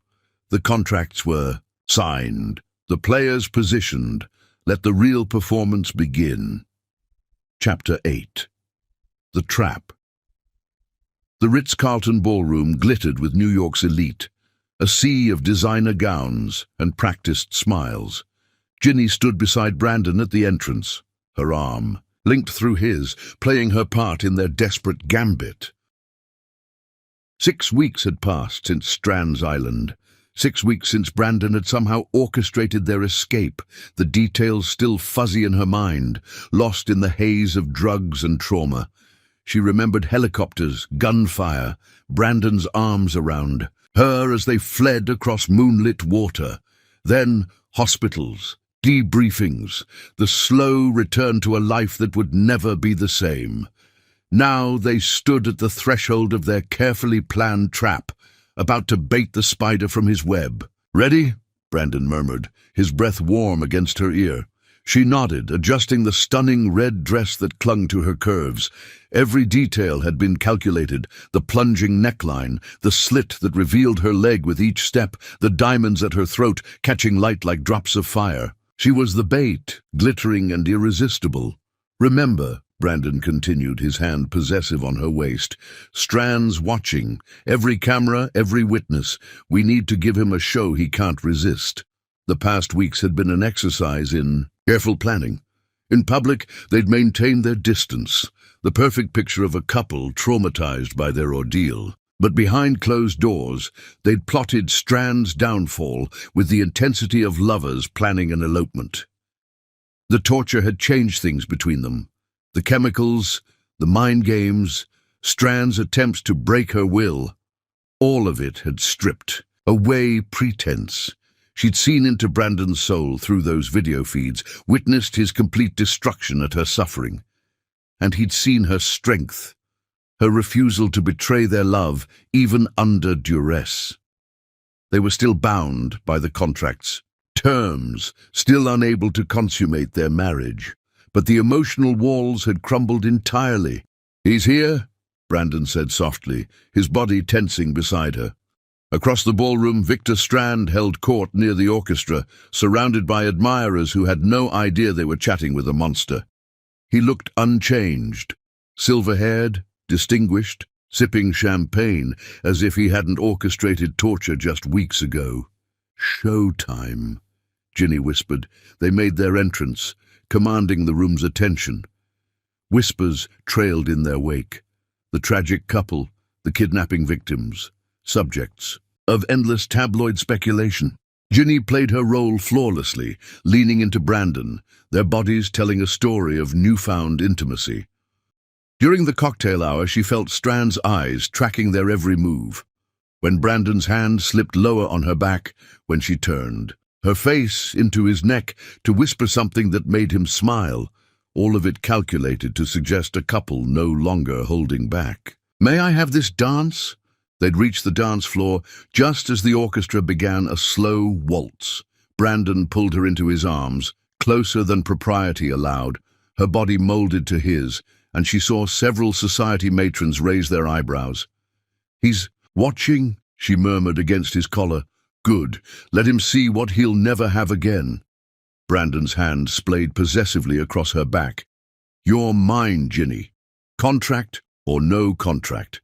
They danced like lovers, bodies pressed together, her fingers in his hair, his face buried in her neck. To observers, they were a couple lost in each other, finally free to express their passion after trauma had taught them life's fragility.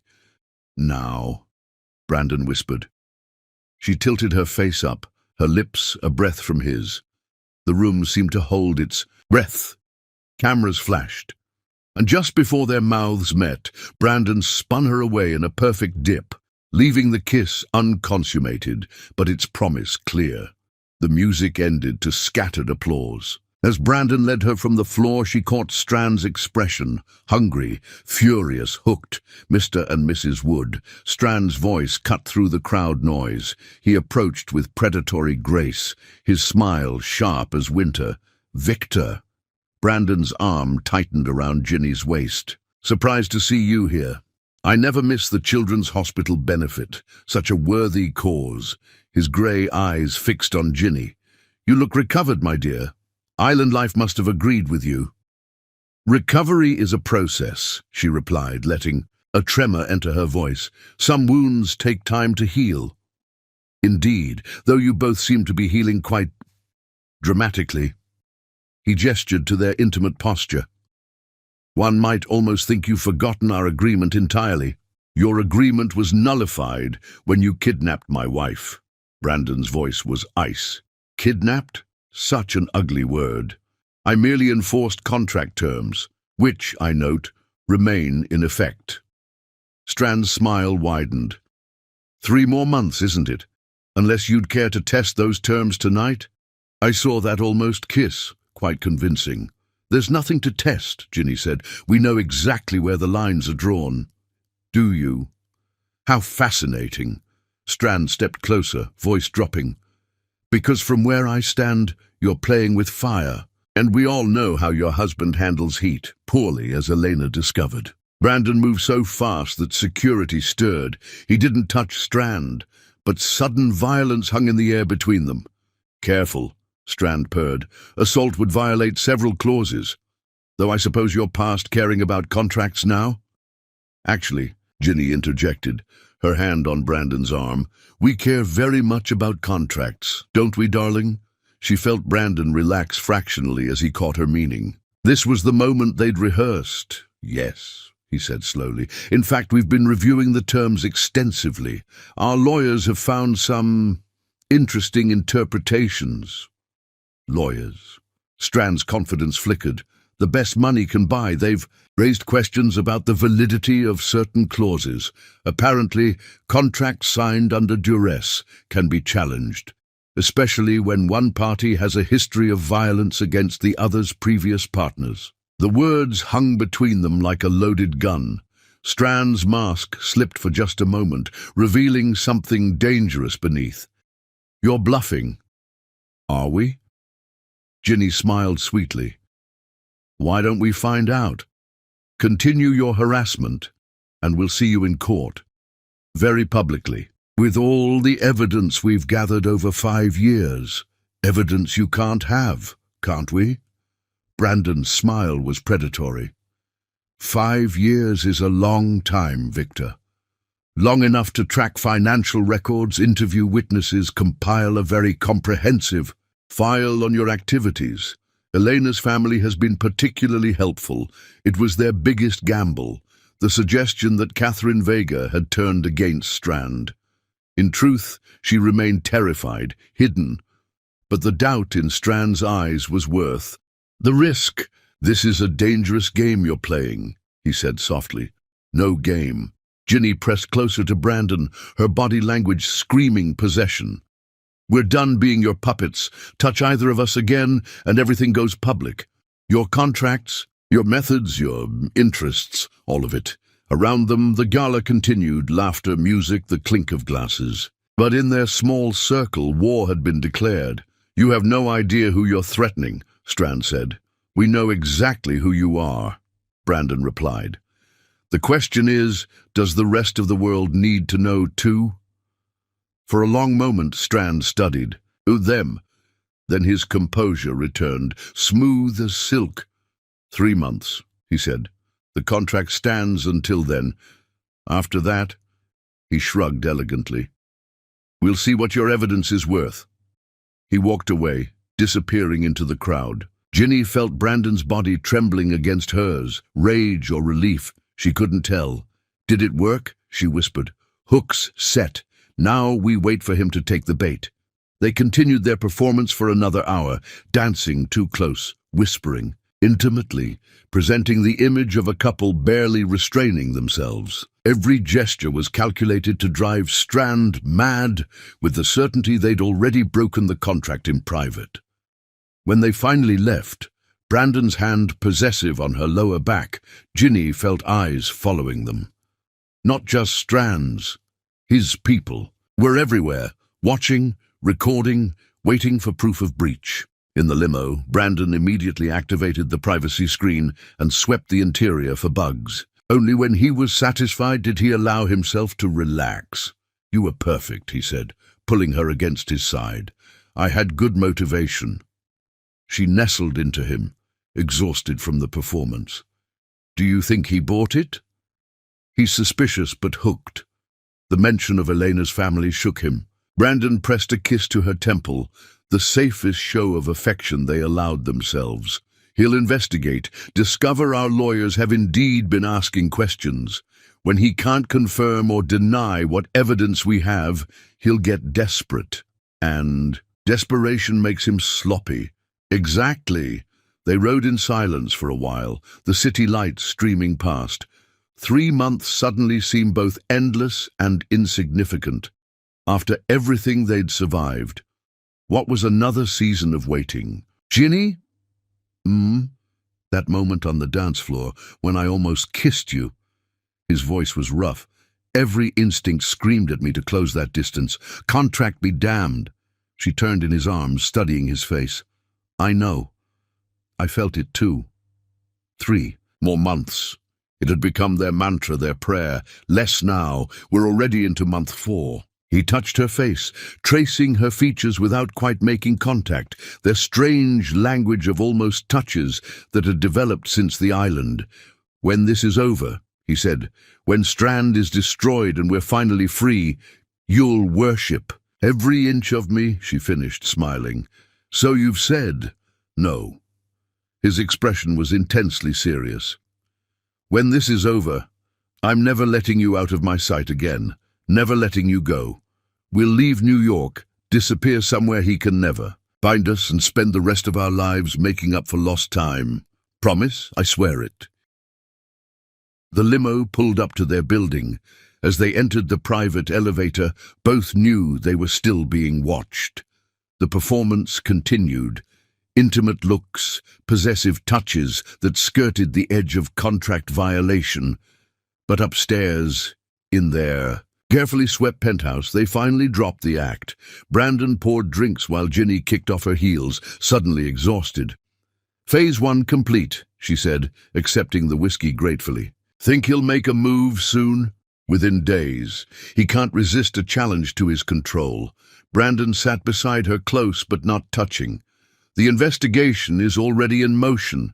Our people are watching his people. When he discovers we weren't, bluffing about the lawyers, about the evidence, he'll panic. And panicked men make mistakes." She studied him over her glass, her husband, her protector, her partner in this dangerous game. The weeks since the island had changed him too. Harder, more focused, but also more present. As if seeing her tortured had finally shattered his. "Careful control, Brandon." "Yes. What really happened on the island? How did you get us out?" His expression darkened. "You don't want to know." "I do." He was quiet for so long she thought he wouldn't answer. Then, "I killed 3 men with my bare hands when I saw what they were doing to you, saw you convulsing from their drugs." He set down his glass, hands shaking. "I became someone else, someone I'd buried after Elena died, someone capable of anything. To save me, to save us. And I'd do it again, 1,000 times." He looked at her then, and the raw emotion in his eyes took her breath away. "You're my wife, Ginny. Contract or no contract, touching or no touching, you're mine. And I protect what's mine." She reached for his hand, then caught herself. The gesture had become automatic. Reach, stop, retreat. Their dance of almosts. "Soon," she whispered. "Soon," he agreed. Outside, the city sparkled with false promises. Somewhere in his tower, Victor Strand was likely reviewing footage from the gala, looking for proof of contract breach. Let him look. Their trap was baited, their evidence compiled, their lawyers briefed. The countdown had begun, not just to contractual freedom, but to Strand's destruction. 3 months. After 3 years of waiting, what was 3 more months? In the distance, thunder rolled. Storm season was coming to Manhattan, and Ginny smiled, thinking of spiders and webs, and what happened when lightning struck. Chapter 9. Courtroom Climax. The New York Supreme Court building rose like a temple to justice, its classical columns stark against the September sky. Ginny stood beside Brandon on the courthouse steps, surrounded by their legal team and a mob of reporters who'd been following the story for weeks. "Mrs. Wood, is it true Victor Strand held you captive?" "Mr. Wood, what evidence do you have of conspiracy? Will you testify about the torture?" Brandon's hand was firm on her elbow as they pushed through the crowd. 3 months had passed since the gala. 3 months of legal maneuvering, of evidence gathering, of Strand's increasingly desperate attempts to silence them. The spider had finally been dragged from his web. Inside the courthouse, the hallways echoed with footsteps and whispered negotiations. Ginny had testified yesterday, describing her captivity in clinical detail, while Brandon watched from the gallery, his knuckles white as he gripped the railing. Today was the day everything would be revealed. Elena's murder, the contract's true. Purpose, 5 years of psychological torture. "Ready?" their lead attorney Margaret Chen asked as they approached the courtroom. "Beyond ready," Brandon replied.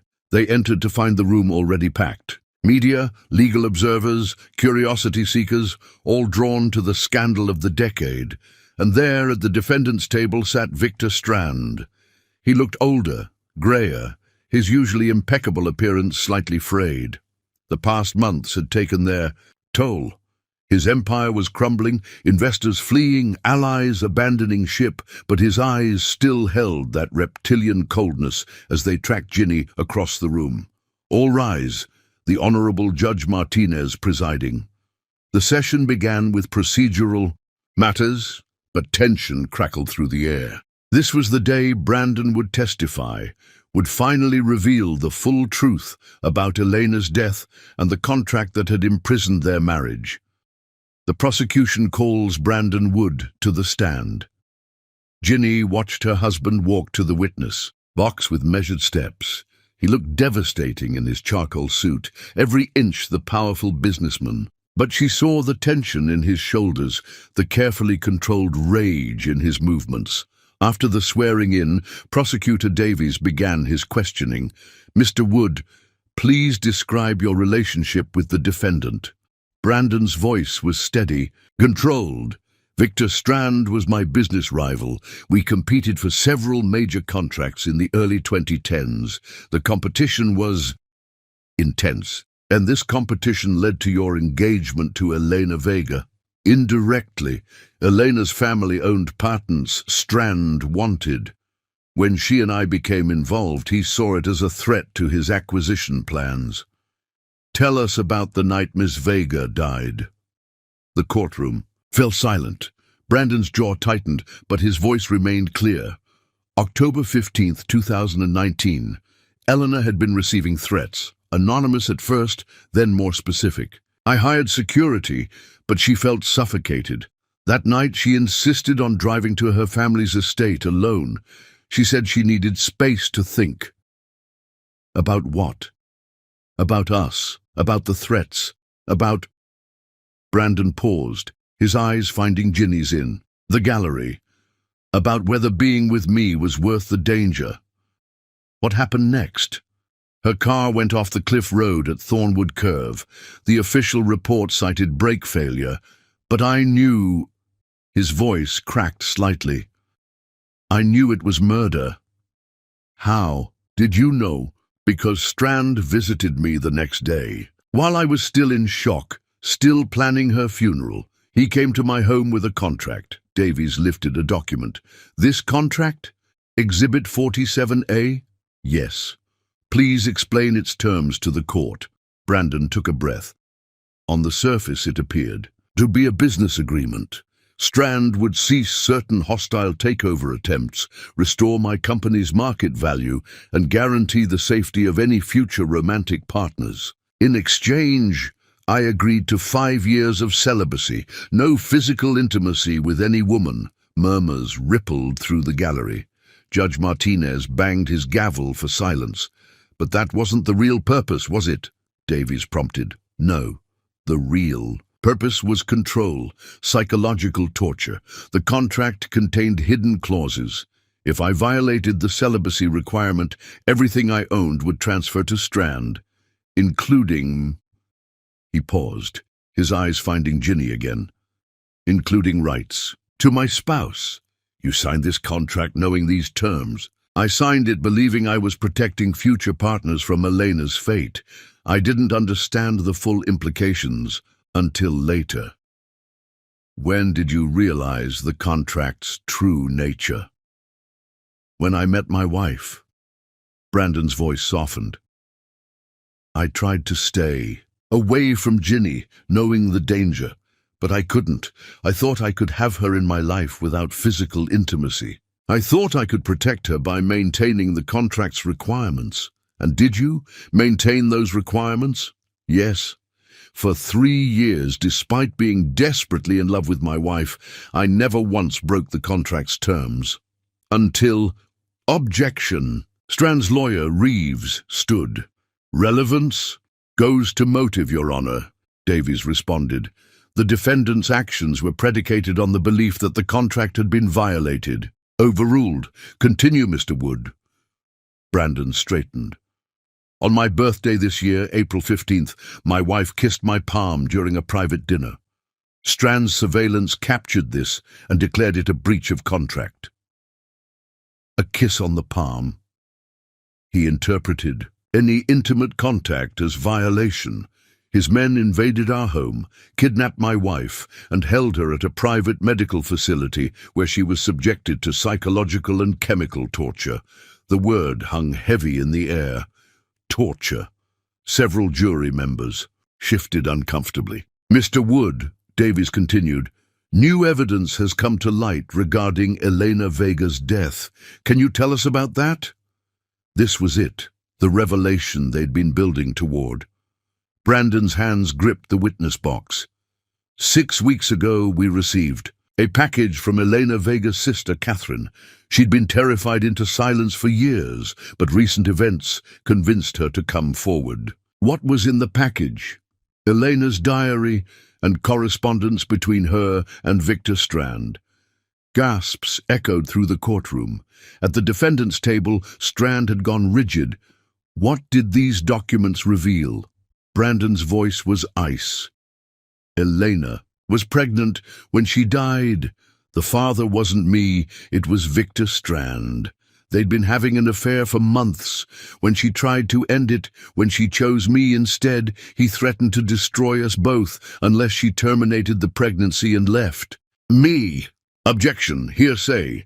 Your Honor, Davies interjected. The diary has been authenticated by 3 independent experts. The correspondence bears Mr. Strand's verified signature. Overruled. Continue. Brandon leaned forward, his eyes locked on Strand.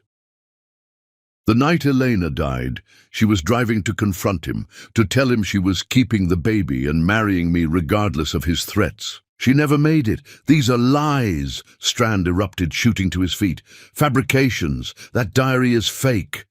Judge Martinez slammed his gavel. Mr. Strand, control yourself or I'll have you removed. But Strand was beyond control.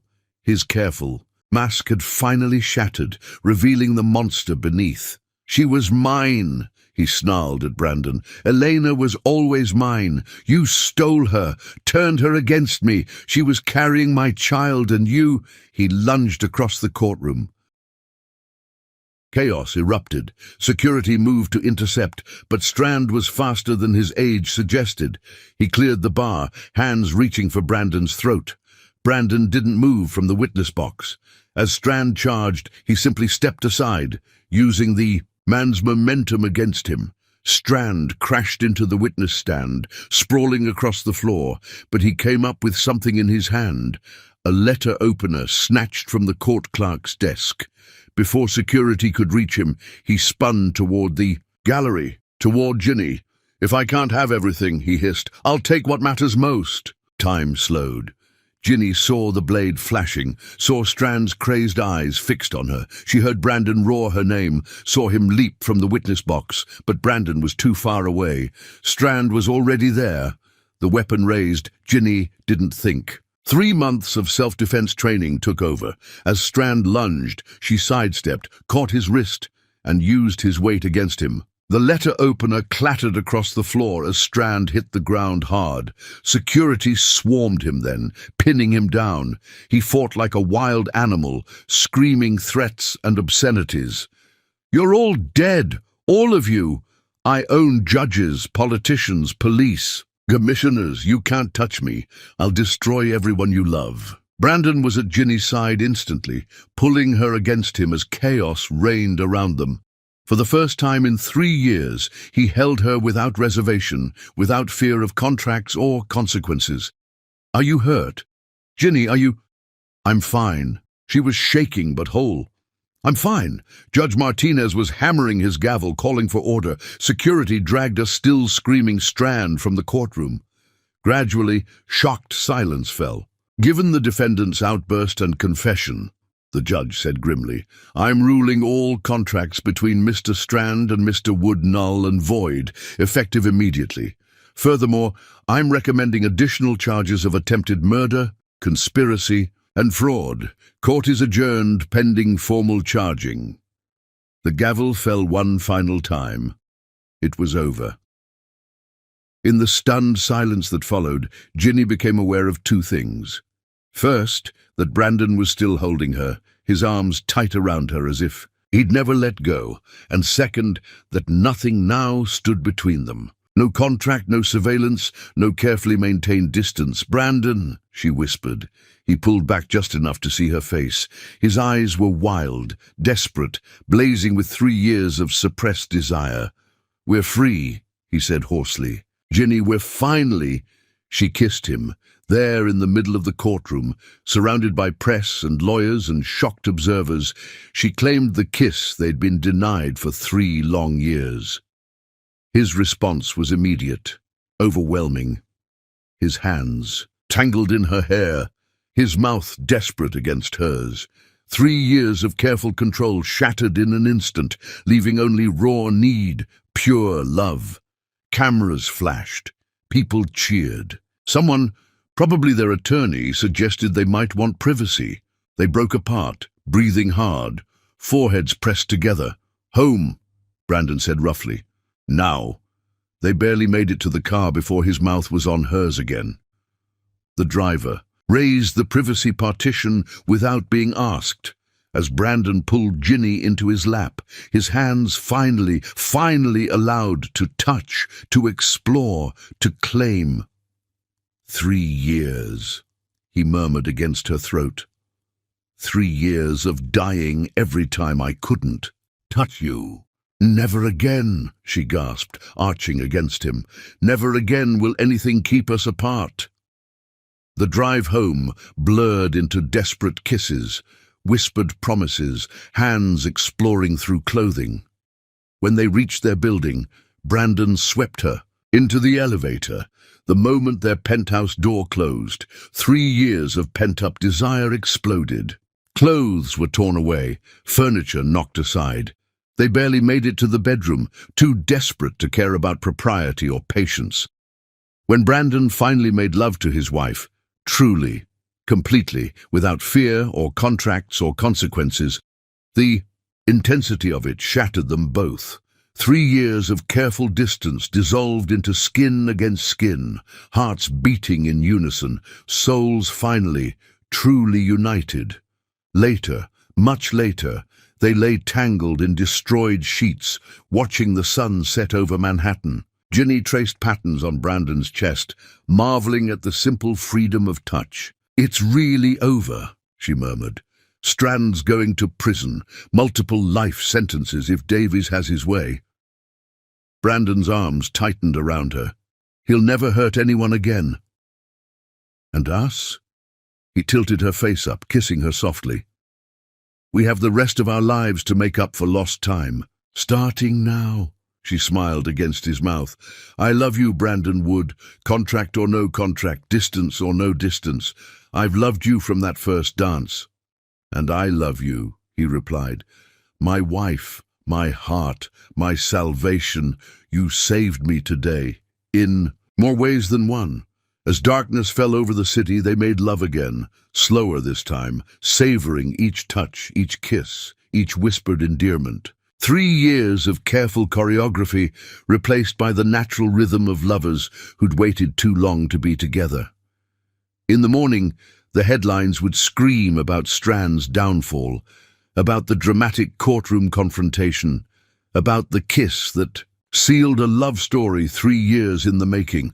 But tonight, in their bedroom high above Manhattan, Brandon and Ginny Wood were simply a husband and wife, finally free to love without limits, without fear, without contracts written in cruelty. The Vaishim. Spider's web had been swept away, the prison doors thrown open, and in the wreckage of Victor Strand's empire, love had finally, triumphantly won. Chapter 10. Love Triumphant. 3 months later, the first rays of dawn painted their Malibu bedroom in gold and rose. Ginny woke to Brandon's lips trailing down her neck, his hands already exploring beneath the silk nightgown she'd worn to bed, one of many she'd bought to replace the years of sensible pajamas. "Again?" she murmured, arching into his touch even as she teased. "We just 3 hours ago," he growled against her throat. "I'm making up for 3 years. We have a deficit to fill." She laughed, then gasped as his mouth found sensitive skin. 3 months since the courtroom victory, and Brandon remained insatiable, as if he feared she might vanish if he stopped. Touching her. Every morning began like this, every evening ended tangled together, and the hours between were filled with stolen kisses, heated glances, hands that couldn't stay away. "The beach," she breathed as he moved lower. "You promised we'd watch the sunrise on the beach." Later. His hands gripped her hips possessively. Much later. An hour later, they lay breathless and satisfied, wrapped in Egyptian cotton sheets, and each other. Ginny traced patterns on Brandon's chest, marveling that she could finally do this, touch him freely, love him completely.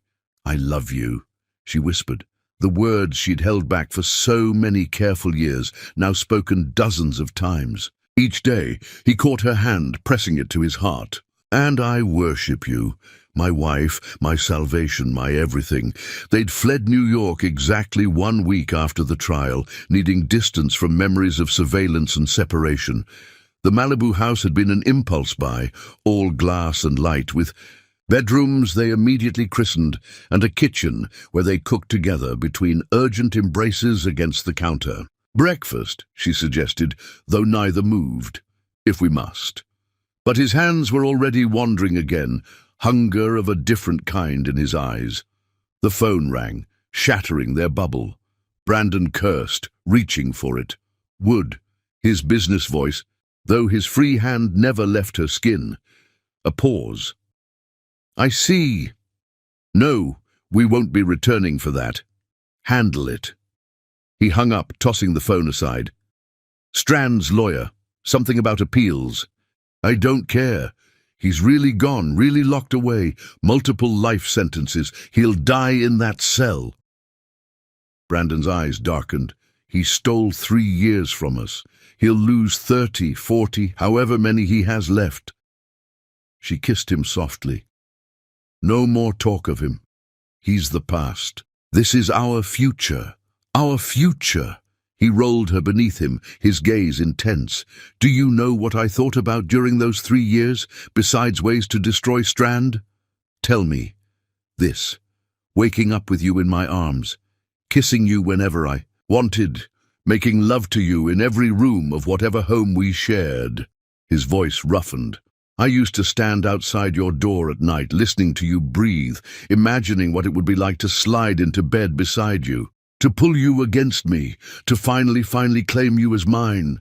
Brandon, I dreamed of your skin against mine, of how you'd taste, how you'd sound when I touched you.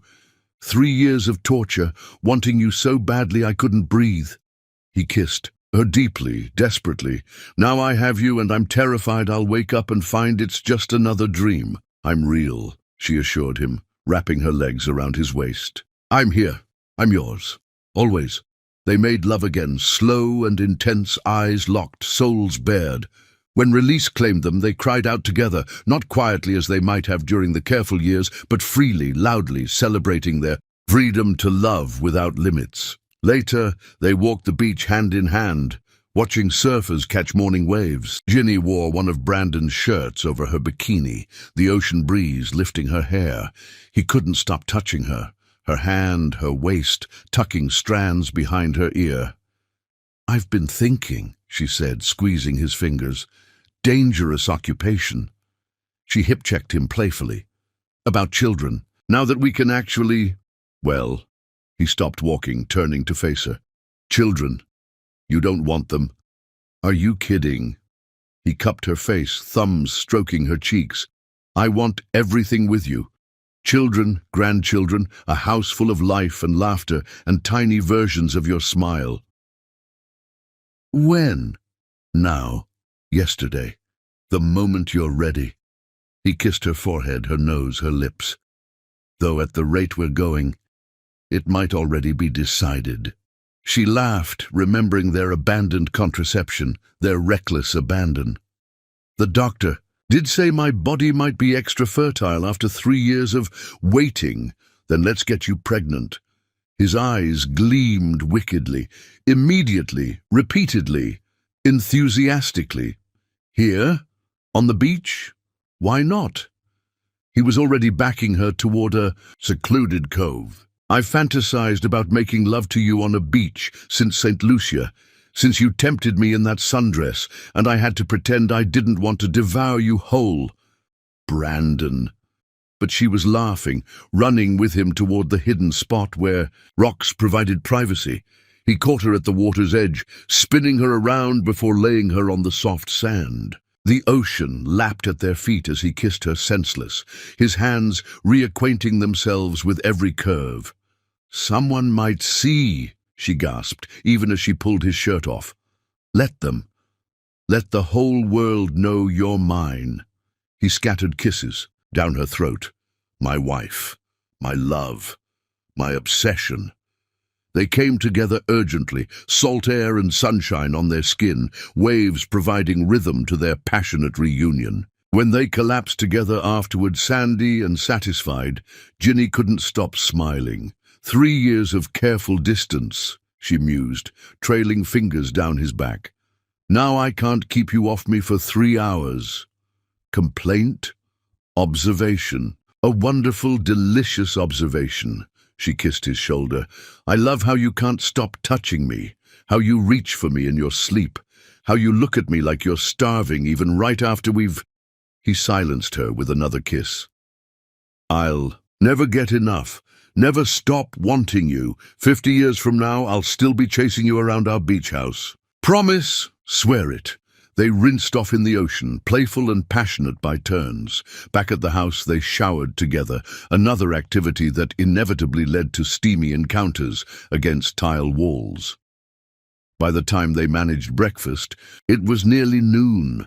We're terrible at normal life, Ginny observed, wearing nothing but Brandon's robe while she scrambled eggs. We're excellent at married life, he corrected, pressing against her back, hands sliding inside the robe.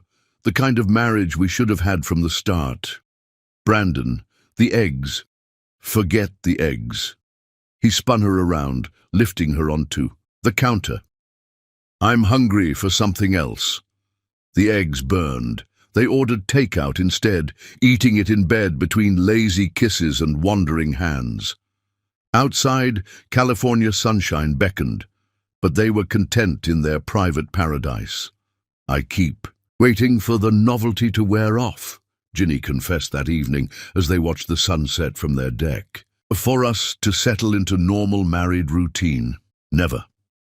Brandon pulled her into his lap, nuzzling her neck. 3 years of deprivation has made me permanently insatiable. You'll be fighting me off with a stick in our 80s. Fighting you? Off? Unlikely. She turned to straddle him, her sundress riding up. I have my own 3 years of frustration to work through. His hands gripped her thighs. Then we're perfectly matched. 2 addicts feeding each other's obsession. Forever. Forever. As the sun dipped below the horizon, painting the sky in brilliant oranges and purples, they came together once more. Slower this time, savoring each touch, each kiss, each whispered endearment. 3 years of careful choreography had given way to this: natural rhythm, perfect harmony, love without limits. In the distance, dolphins played in the waves. Seabirds called overhead. And in a house by the sea, 2 people who'd loved through impossible circumstances celebrated their freedom the only way they knew how. Completely, passionately, endlessly. Victor Strand rotted in prison, already forgotten. The contracts were ashes scattered to the wind, and Brandon and Ginny Wood had the rest of their lives to make up for lost time, starting now, continuing forever, with a love that had survived the impossible and emerged stronger than ever. The stars were just beginning to appear when Brandon carried her inside again, desire renewed by the simple act of breathing the same air. I love you, he murmured against her lips. I loved you through 3 years of careful distance. I'll love you through 50 years of reckless closeness. Just 50? Eternity, then. Whatever time we're given, it won't be enough. She smiled, pulling him down to her. Then we'd better make every moment count. And they did. Thanks for watching!